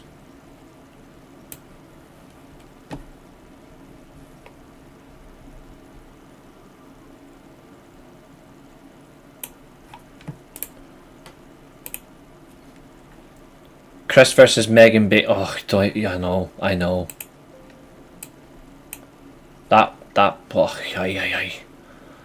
And I'm hoping that Deonna Purrazzo wins the Ring of Honor Women's Pure Championship. Otherwise, what's the point bringing that title out? Okay, since StreamYard lets you present images directly now, let's bring out what we need. So,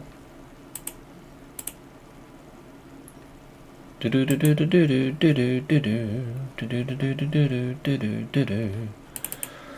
we go. In dark mode, obviously, because we don't do it any other way.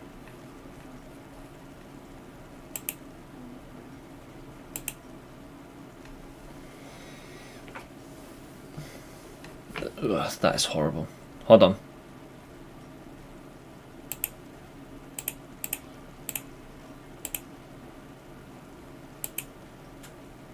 Fuck's sake. I'll stick to this one.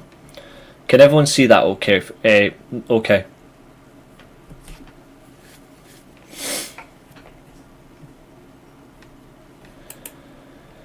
That's true. I mean, that is genuinely very true. They also got that match wrong. It should have been Hogan. Sorry, that match for me should have been Warrior versus Perfect. Literally. Thank you.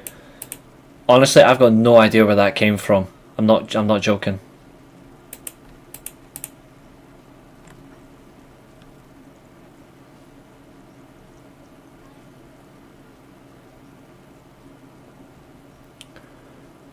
I'm gonna start a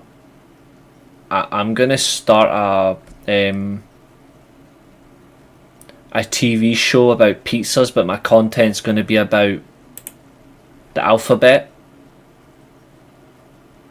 I'll focus a lot on the alphabet. Okay, so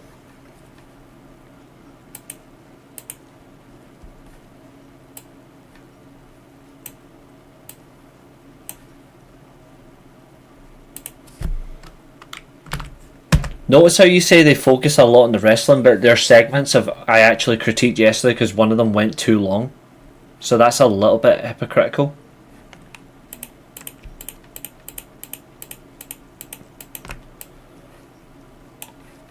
That's a little bit false information that I have to actually defend here.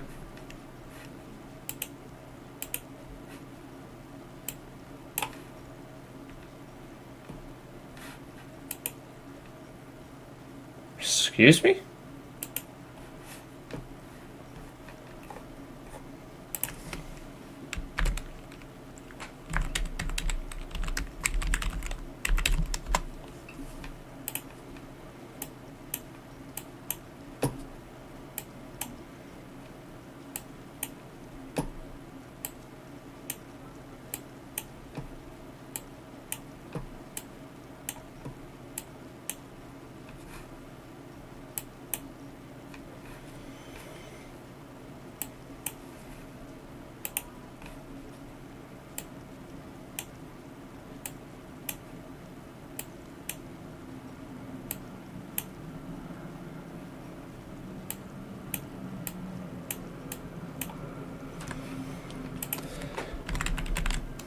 And guys, as well, obviously, I am doing the prediction stream in the background, so I'm just quickly taking note of all of them, of course. So I'm just quickly putting all the matches, and then we'll do our predictions, and then after that, we will wrap up for the night. So if you want to put your predictions in the chat, just jump in, and we will crack on.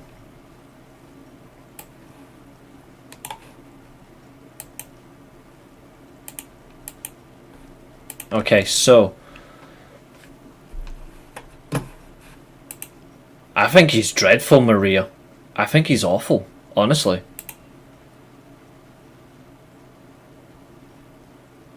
No, I read your whole comment. It's just literally that's the manner of it. Sadly, yes, he will, and it'll be absolutely ridiculous when a much more effective talent like Leon Slater's in this match, or Vikingo.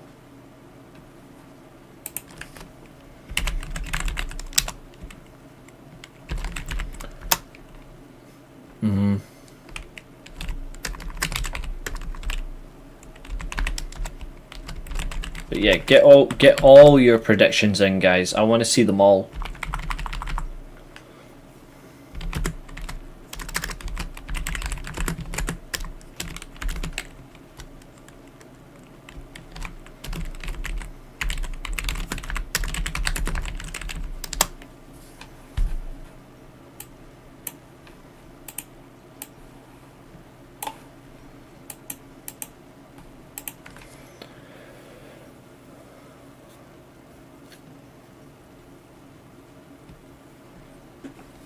You're going straight. Okay, there we go. Let's see. So Catherine's got Moose, Elijah. I actually do wonder who his opponent's going to be.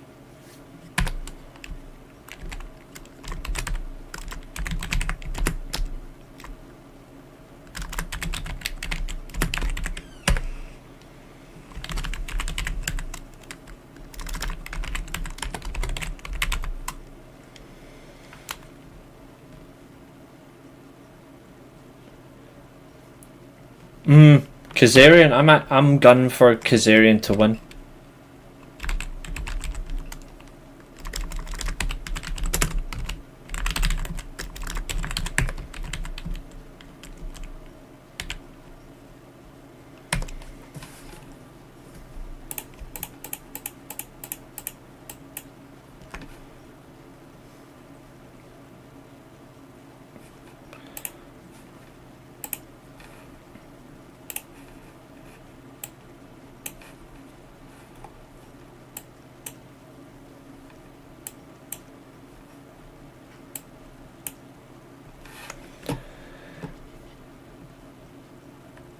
Aye, Masha's been champion since January.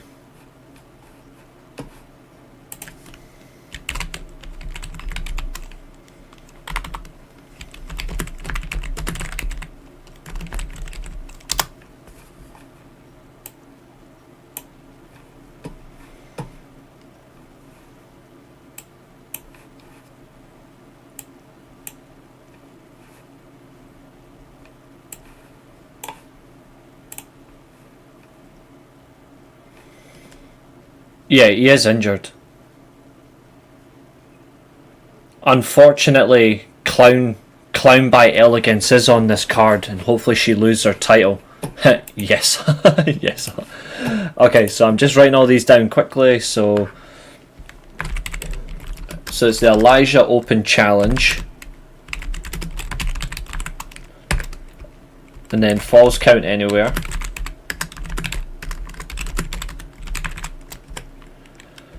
Fatal 4-Way.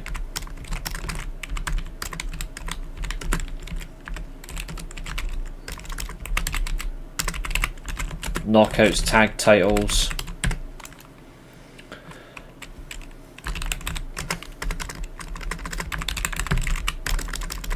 International title.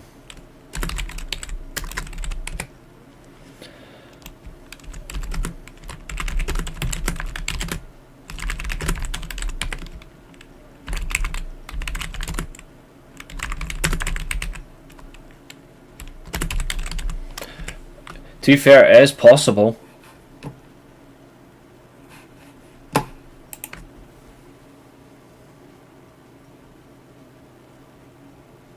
Have you? What you then living with Patrick for? What's been going on?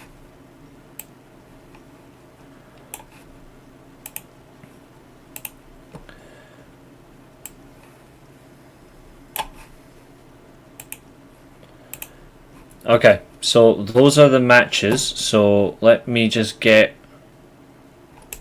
No, I hate them.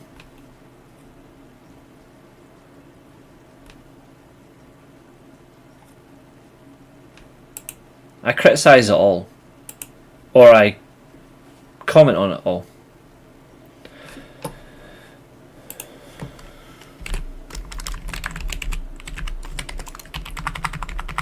You guys can fill in the blanks when I bring them up in a second. So I've got all these one here. La da da.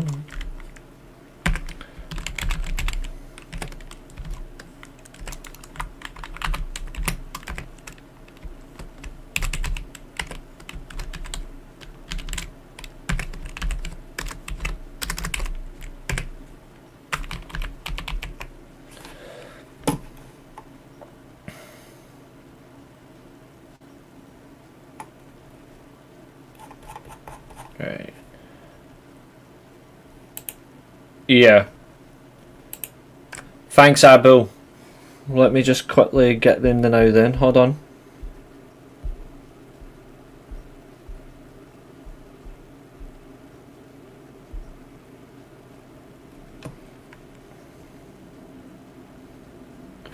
I'm not too bothered about the horrible pre-show match. That means nothing to me.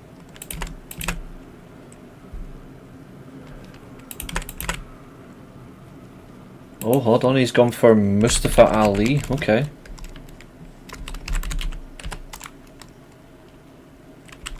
Spitfire. At least I get to see Gigi Dolan.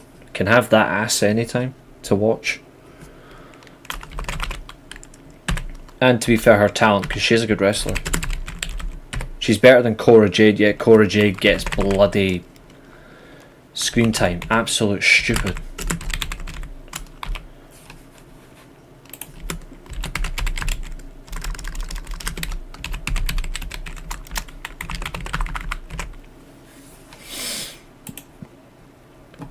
Yeah, this is absolutely true.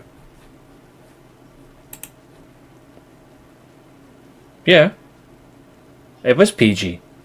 Pretty GG. Absolutely not.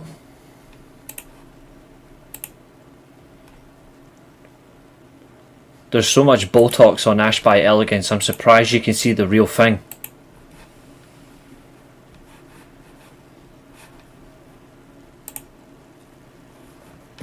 Right. Absolutely, Abu. Ali wins, says Maria. So these are some predictions. Now you guys can fill in the blanks. Get all your predictions in one by one. So I'm going to quickly fill mine in.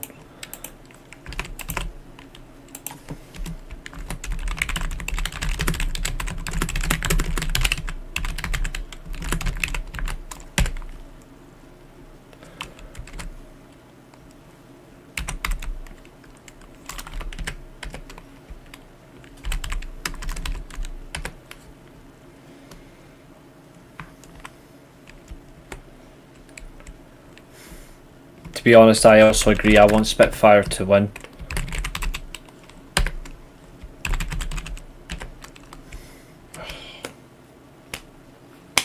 Don't want to go for the obvious as well, because that's annoying. But I do think she is gonna. I don't think she'll hold it for long, but I do think she will win it. So I am gonna go for Tessa. I've got nothing against Masha anyway. She's a good wrestler.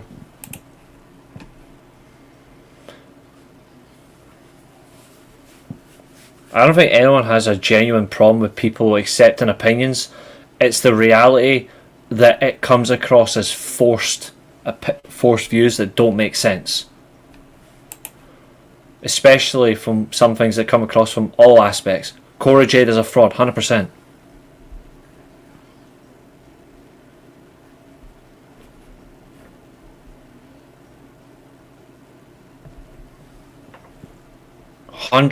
Cora Jade is a fraud. She can't wrestle, she can't cut a promo.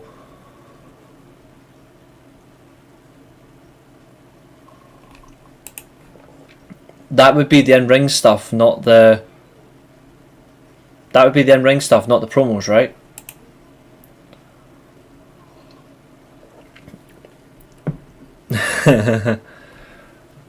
Brother, I need you just to remind me your Twitter again. It's just so, because there's something I need to send you. Like, there's something I need to send you. Like, just like drop me a message or something, just so I can... I've got something that you might laugh at. Like, and I mean really laugh.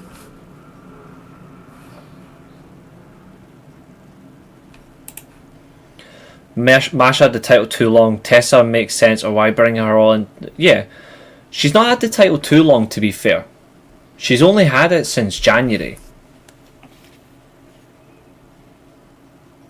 Actually, no, that's a lie. She's had it since Bound for Glory. Never mind. Yeah, she's had it since October.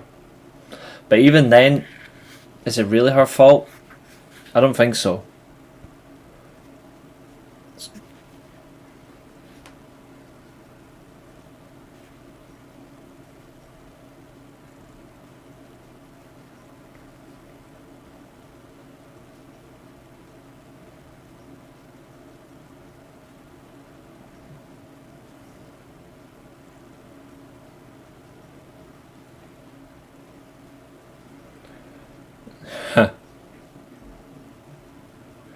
I'm gonna absolutely go and say, dude, I absolutely agree with the appropriate emoji that's in the name. You, sir, are the GOAT.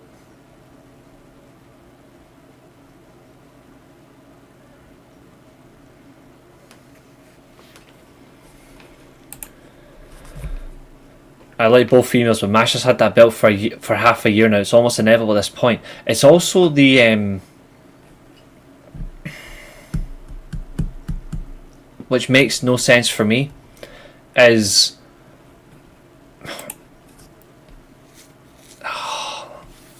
this might sound controversial, but it's not intended to be. Masha Slamovich is in the same unfortunate situation that Cody Rhodes was in. You follow a specific title reign, or a title reign that maybe have went on too long that shouldn't have done, and then the title reign that follows up can't seem to click. Masha Slamovich had to follow Jordan Grace when she done 16 title defenses in a row.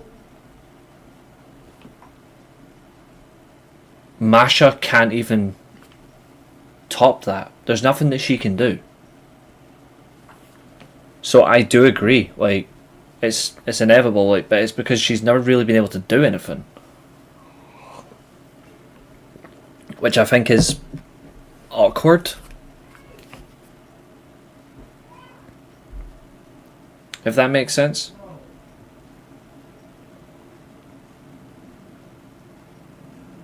I don't know if that makes sense or not, but that's what I think of it as. So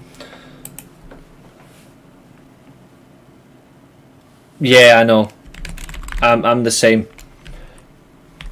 You know who I would love to get his opinion on this? And I think you would agree with me. Actually, would you agree with me?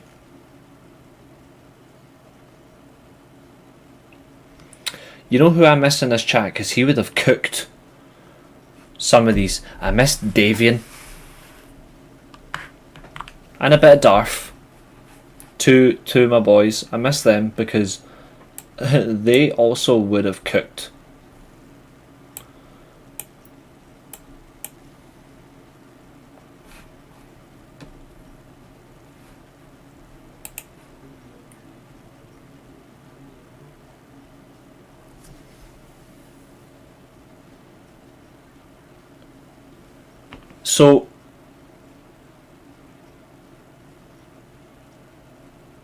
So you watch wrestling for the storylines. Okay, no problem. But here's something that I really want you to know, brother, that's very important, and it's so important that people actually forget this.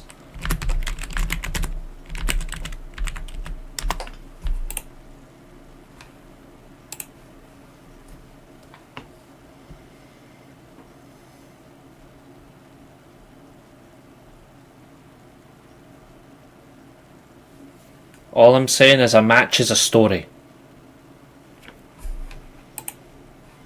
Masha, Tessa, Tasha Steelz are my main, if not only, reasons why I invest in TNA's women's division. I love Tasha Steelz.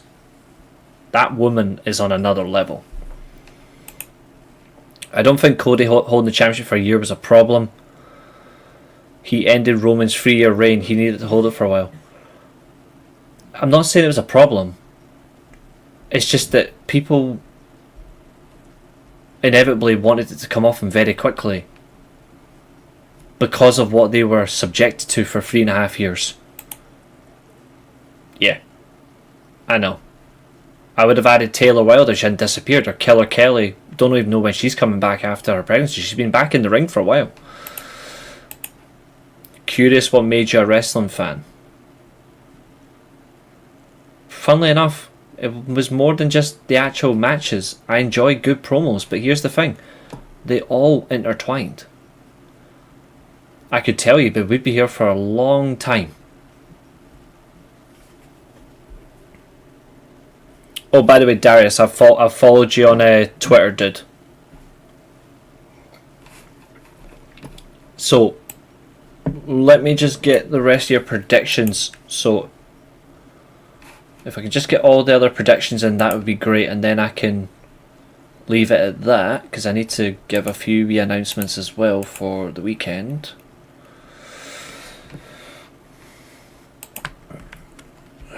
I know Darius is going Tessa. Oh yeah. Me too, bud. Me too.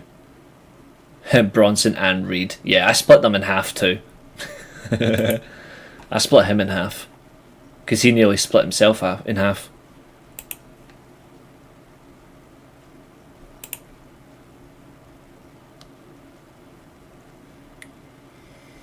Here's the thing. Macho Man's title reign for a year started with such an amazing performance, had an explosive point, which was the Mega Powers.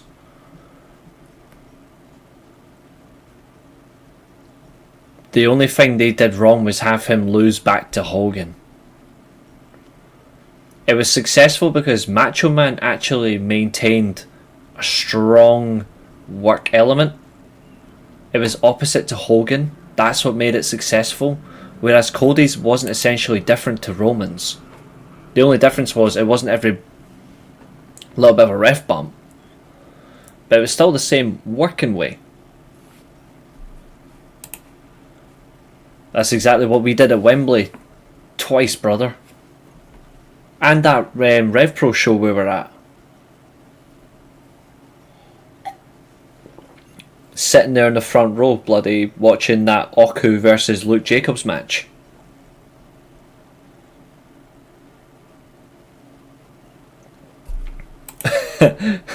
So Abel has dumped Asuka for Stephanie Bakura. Oh, brother. Abel never change. Can watch matches for Bill, but usually I don't have as much interest. because you're not giving them a chance. That's on you. I can watch a match without interest as long as they without a build, as long as they are going somewhere. Kairi Sane, man, ugh, what could have been, eh? What could have been? Now, speaking of TNA right now, the TNA app has literally just put up a small clip of Ospreay versus Speedball from Bound for Glory 2 years ago. Now that was an amazing match.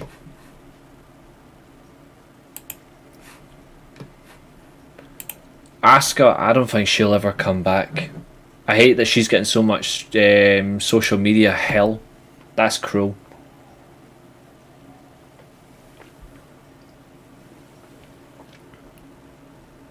Darius, how's your Twitch streams going with Darth and Davian, by the way?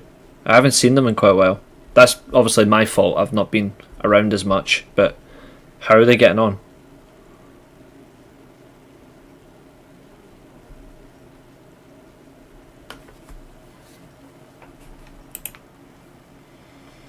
Injured, and then stuck in catering, and then Asuka's just getting ridiculous online commentary that she doesn't deserve. Good. I like Kairi Sane. Just don't put her in damage control again. Let her be on her own.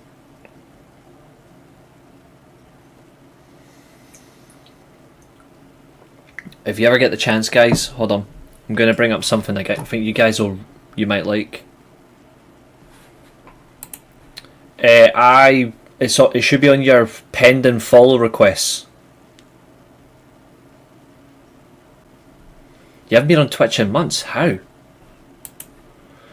On a serious note, I do feel sorry for Asuka. Hopefully it calms down so you can come back and enjoy wrestling. I think it will never happen, buddy. Sorry. And I say that because I obviously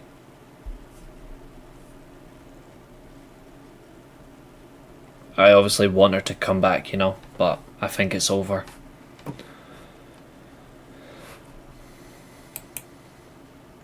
But yeah, as we sit in the brink of darkness, quite like it. It's a somber feeling. I've got the spreadsheet beside me because its orange colour is actually really useful. We sit here amidst with questions to ask. We've got game streams that are coming up, the likes of Portal, more emulator streams, more classic Nintendo gaming. All of that's coming on the channel again. But Rebellion review on Monday, reviewing SmackDown tomorrow. We'll see how that goes.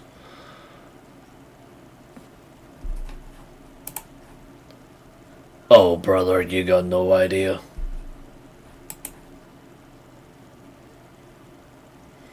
It's only going nowhere if they don't do anything though.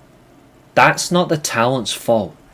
That's why a talent having a great match on TV is actually a good thing.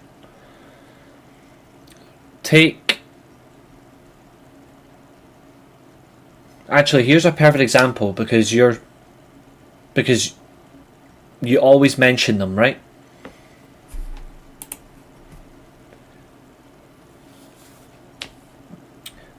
Chris Benoit was an absolute psychopath, but Chris Benoit never had a bad TV match. They were always very good to great every week, and then his pay-per-view matches were great. Austin Aries, I found him to be a little bit tedious. His over-the-top version of being a belt collector, which by the way didn't work in the end. He had good to very good TV matches, great sometimes, and then he would have great pay-per-view matches, even though I don't think much of him. They all have meaning, they all have importance. People think Bret Hart's overrated. Bret Hart never had a bad TV match. He never had a bad pay-per-view match.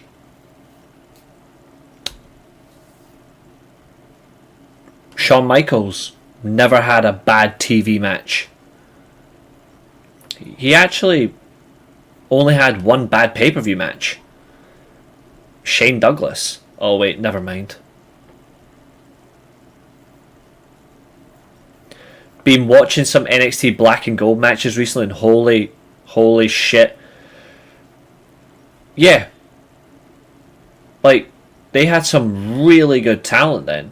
It's wild. Like, they had one match that I think was so underrated, and I never got a top title run from it. Was Tyler Breeze versus Jushin Thunder Liger. I was like, you've got to put the belt on him now. They didn't do it. But it never happened. Like, the crazy thing as well, Big E, his run as NXT champion was, I always wasn't sure about it. I went back. I owe him an apology. His NXT title run's actually good. It's actually good. Aleister Black versus Adam Cole, Extreme Rules. Yeah. Andrade versus Aleister, Chef's Kiss, just to name a few. Yeah, we did do a watch along on this channel for one of them. I actually have a match that we actually did review. Hold on. As I sit here in the dark, obviously. I'm just glad you're back in here, bud. It's been so long. You need to get Davian in here at some point just so we can reconnect and chat. Where is it? We did a match watch along.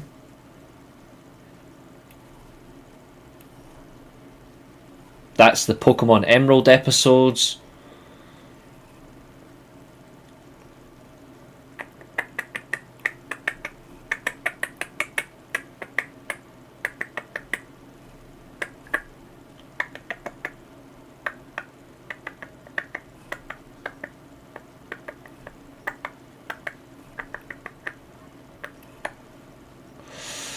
Where is that watch along?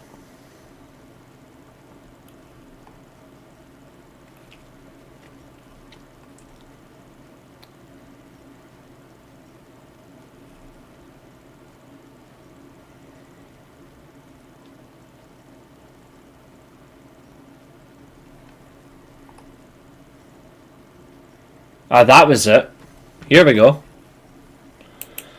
It was part of a show because obviously this was during my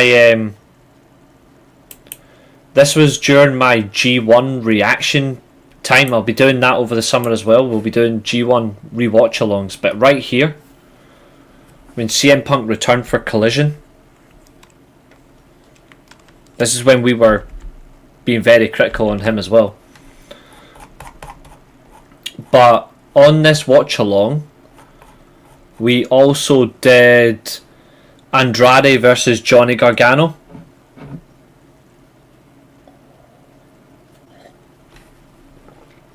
Probably Andrade's best ever match as well. I think you'll enjoy this one. And then I did another video. Where is it actually? My Rev Pro watch along from the first time we met Darius. Because we met that same weekend for the first All In. I did a watch along with my co-host Ailey, and we did a watch along of Benoit versus Angle and Ultimate Submission. So much here.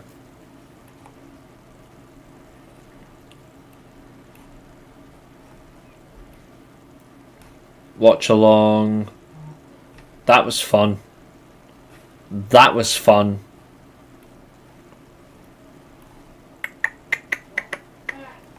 These were fun. I need to start doing these again. Luckily I've got the emulators on the PC now. Shawn Michaels versus Shelton Benjamin, absolutely. Shawn Michaels versus Triple H and Shawn Michaels on Raw. Kurt Angle versus Shelton Benjamin, all on Raw. Great matches. Where is it that I'm trying to debunk? Where is it? Because there's something that I'm no longer doing. See, that's beautiful. That thumbnail was beautiful. I'll be doing them again, don't worry. They're all coming back. These are coming back, so it's the Portal streams, other game streams, Dragon Ball Z. They're all coming on the channel. One thing I will never do again on this channel. Oh, it's at the bottom, sorry. I am never doing any shows about this again.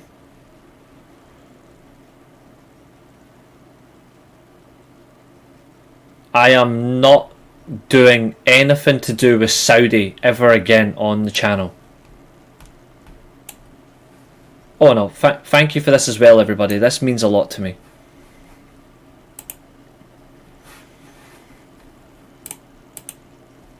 Yeah, HBK versus Shelton is 50 minutes, yeah. It's mental.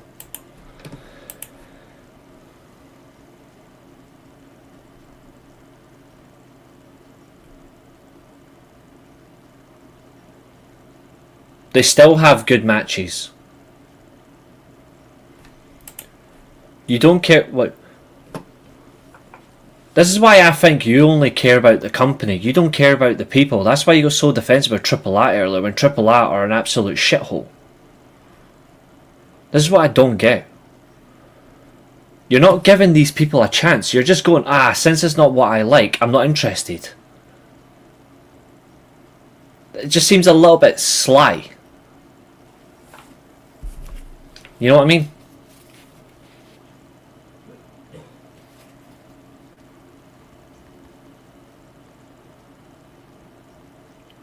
I don't get that.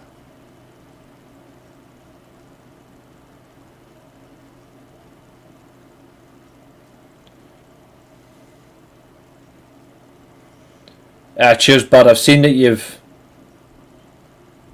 accepted now. Thank you, brother. Appreciate it.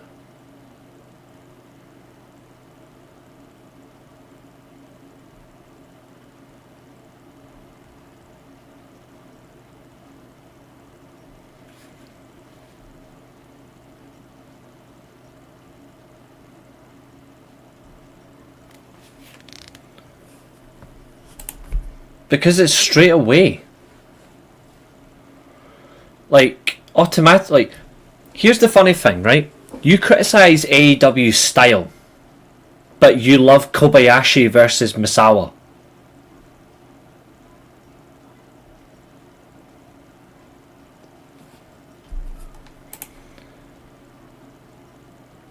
Oh, yes. Here's another match that I think is absolutely incredible, that will actually put that actually does fit well. Keno versus Kaito Kiyomiya is just a fun way to excite wrestling fans. Gabe Kidd versus Kenny Omega, good matches already this year. Pretty much near if every match Braun Breaker's in is actually quite good. Or enjoyable because he actually understands wrestling. Yep. So I've got a similar mindset as you.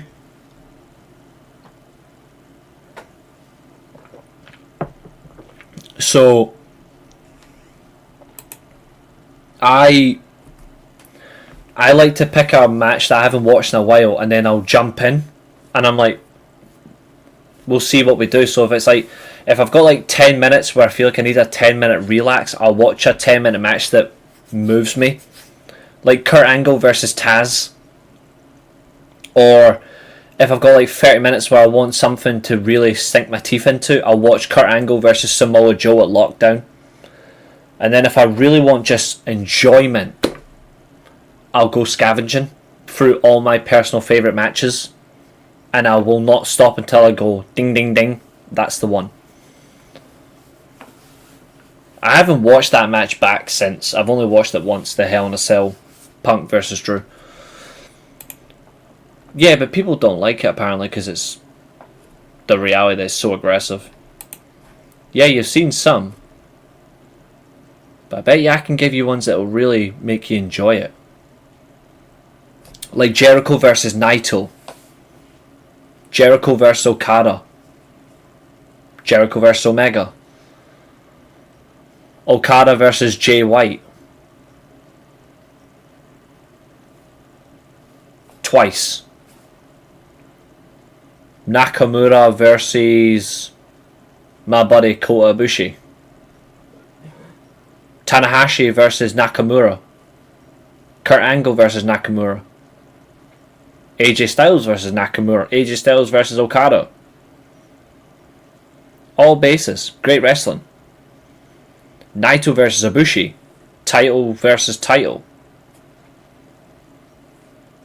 Actually, no, never mind that. It was title versus title. Okada versus Naito.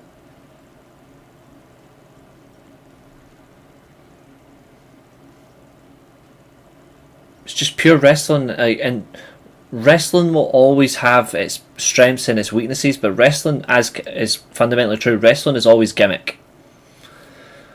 Everything's a gimmick in wrestling. Just don't let yourself be... For one, it's good to have opinions. It's true, everyone has their opinions. But if you give up on people because they don't fit your interest, after like a couple of minutes, then that's really unfortunate. Like, that's really unfortunate. People that give up on talent after 5 minutes really is horrible. I'll always stand on that. 5 minutes is not enough. That is not enough sample size. That's actually, for me, disingenuous. You need to really allow talent time when you watch them to see what they're all about. This is everywhere. This is not just Japan. This is Europe. This is North America. This is Mexico. Also part of North America, but obviously the Mexicans have their own way. Speaking of that, I'm going to end the show with a question.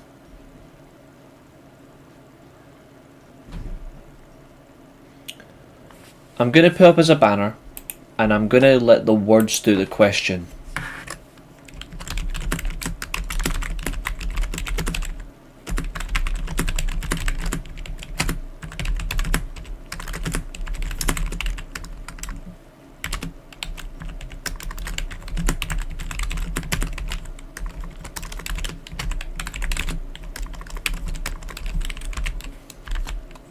This is before it becomes NXT Mexico. Just remember this.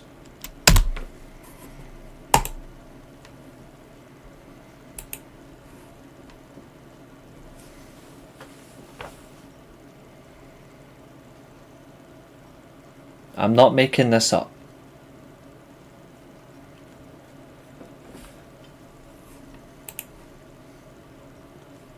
Yeah, I echo them. Like, I echo all that. Like, there's some talent I can't watch because I get bored. But if they've got other good talent in it, at least I can avoid looking at that person. Like Moose. Or Roman Reigns. But I can't do more than that. I can't watch them consistently because they bore me. Or Ash by Elegance, she's another. Great wrestling. It was a great match. Yep. It's horrible.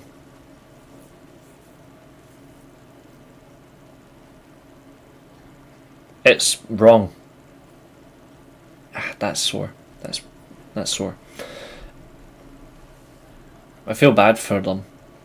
Before they become NXT Mexico, you've got to do this. I mean, you think you're the best.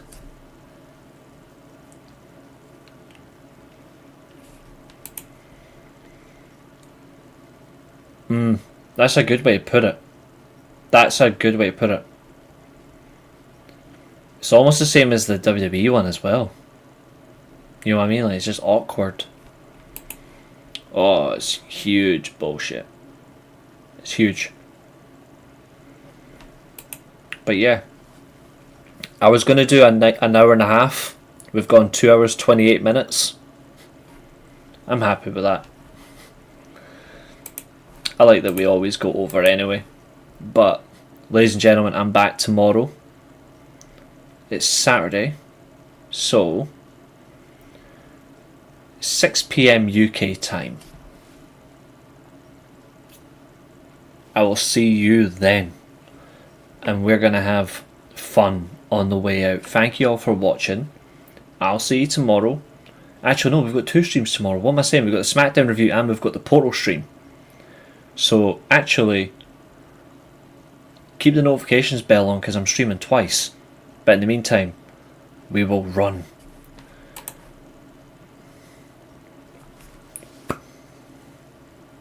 You are my brother for life.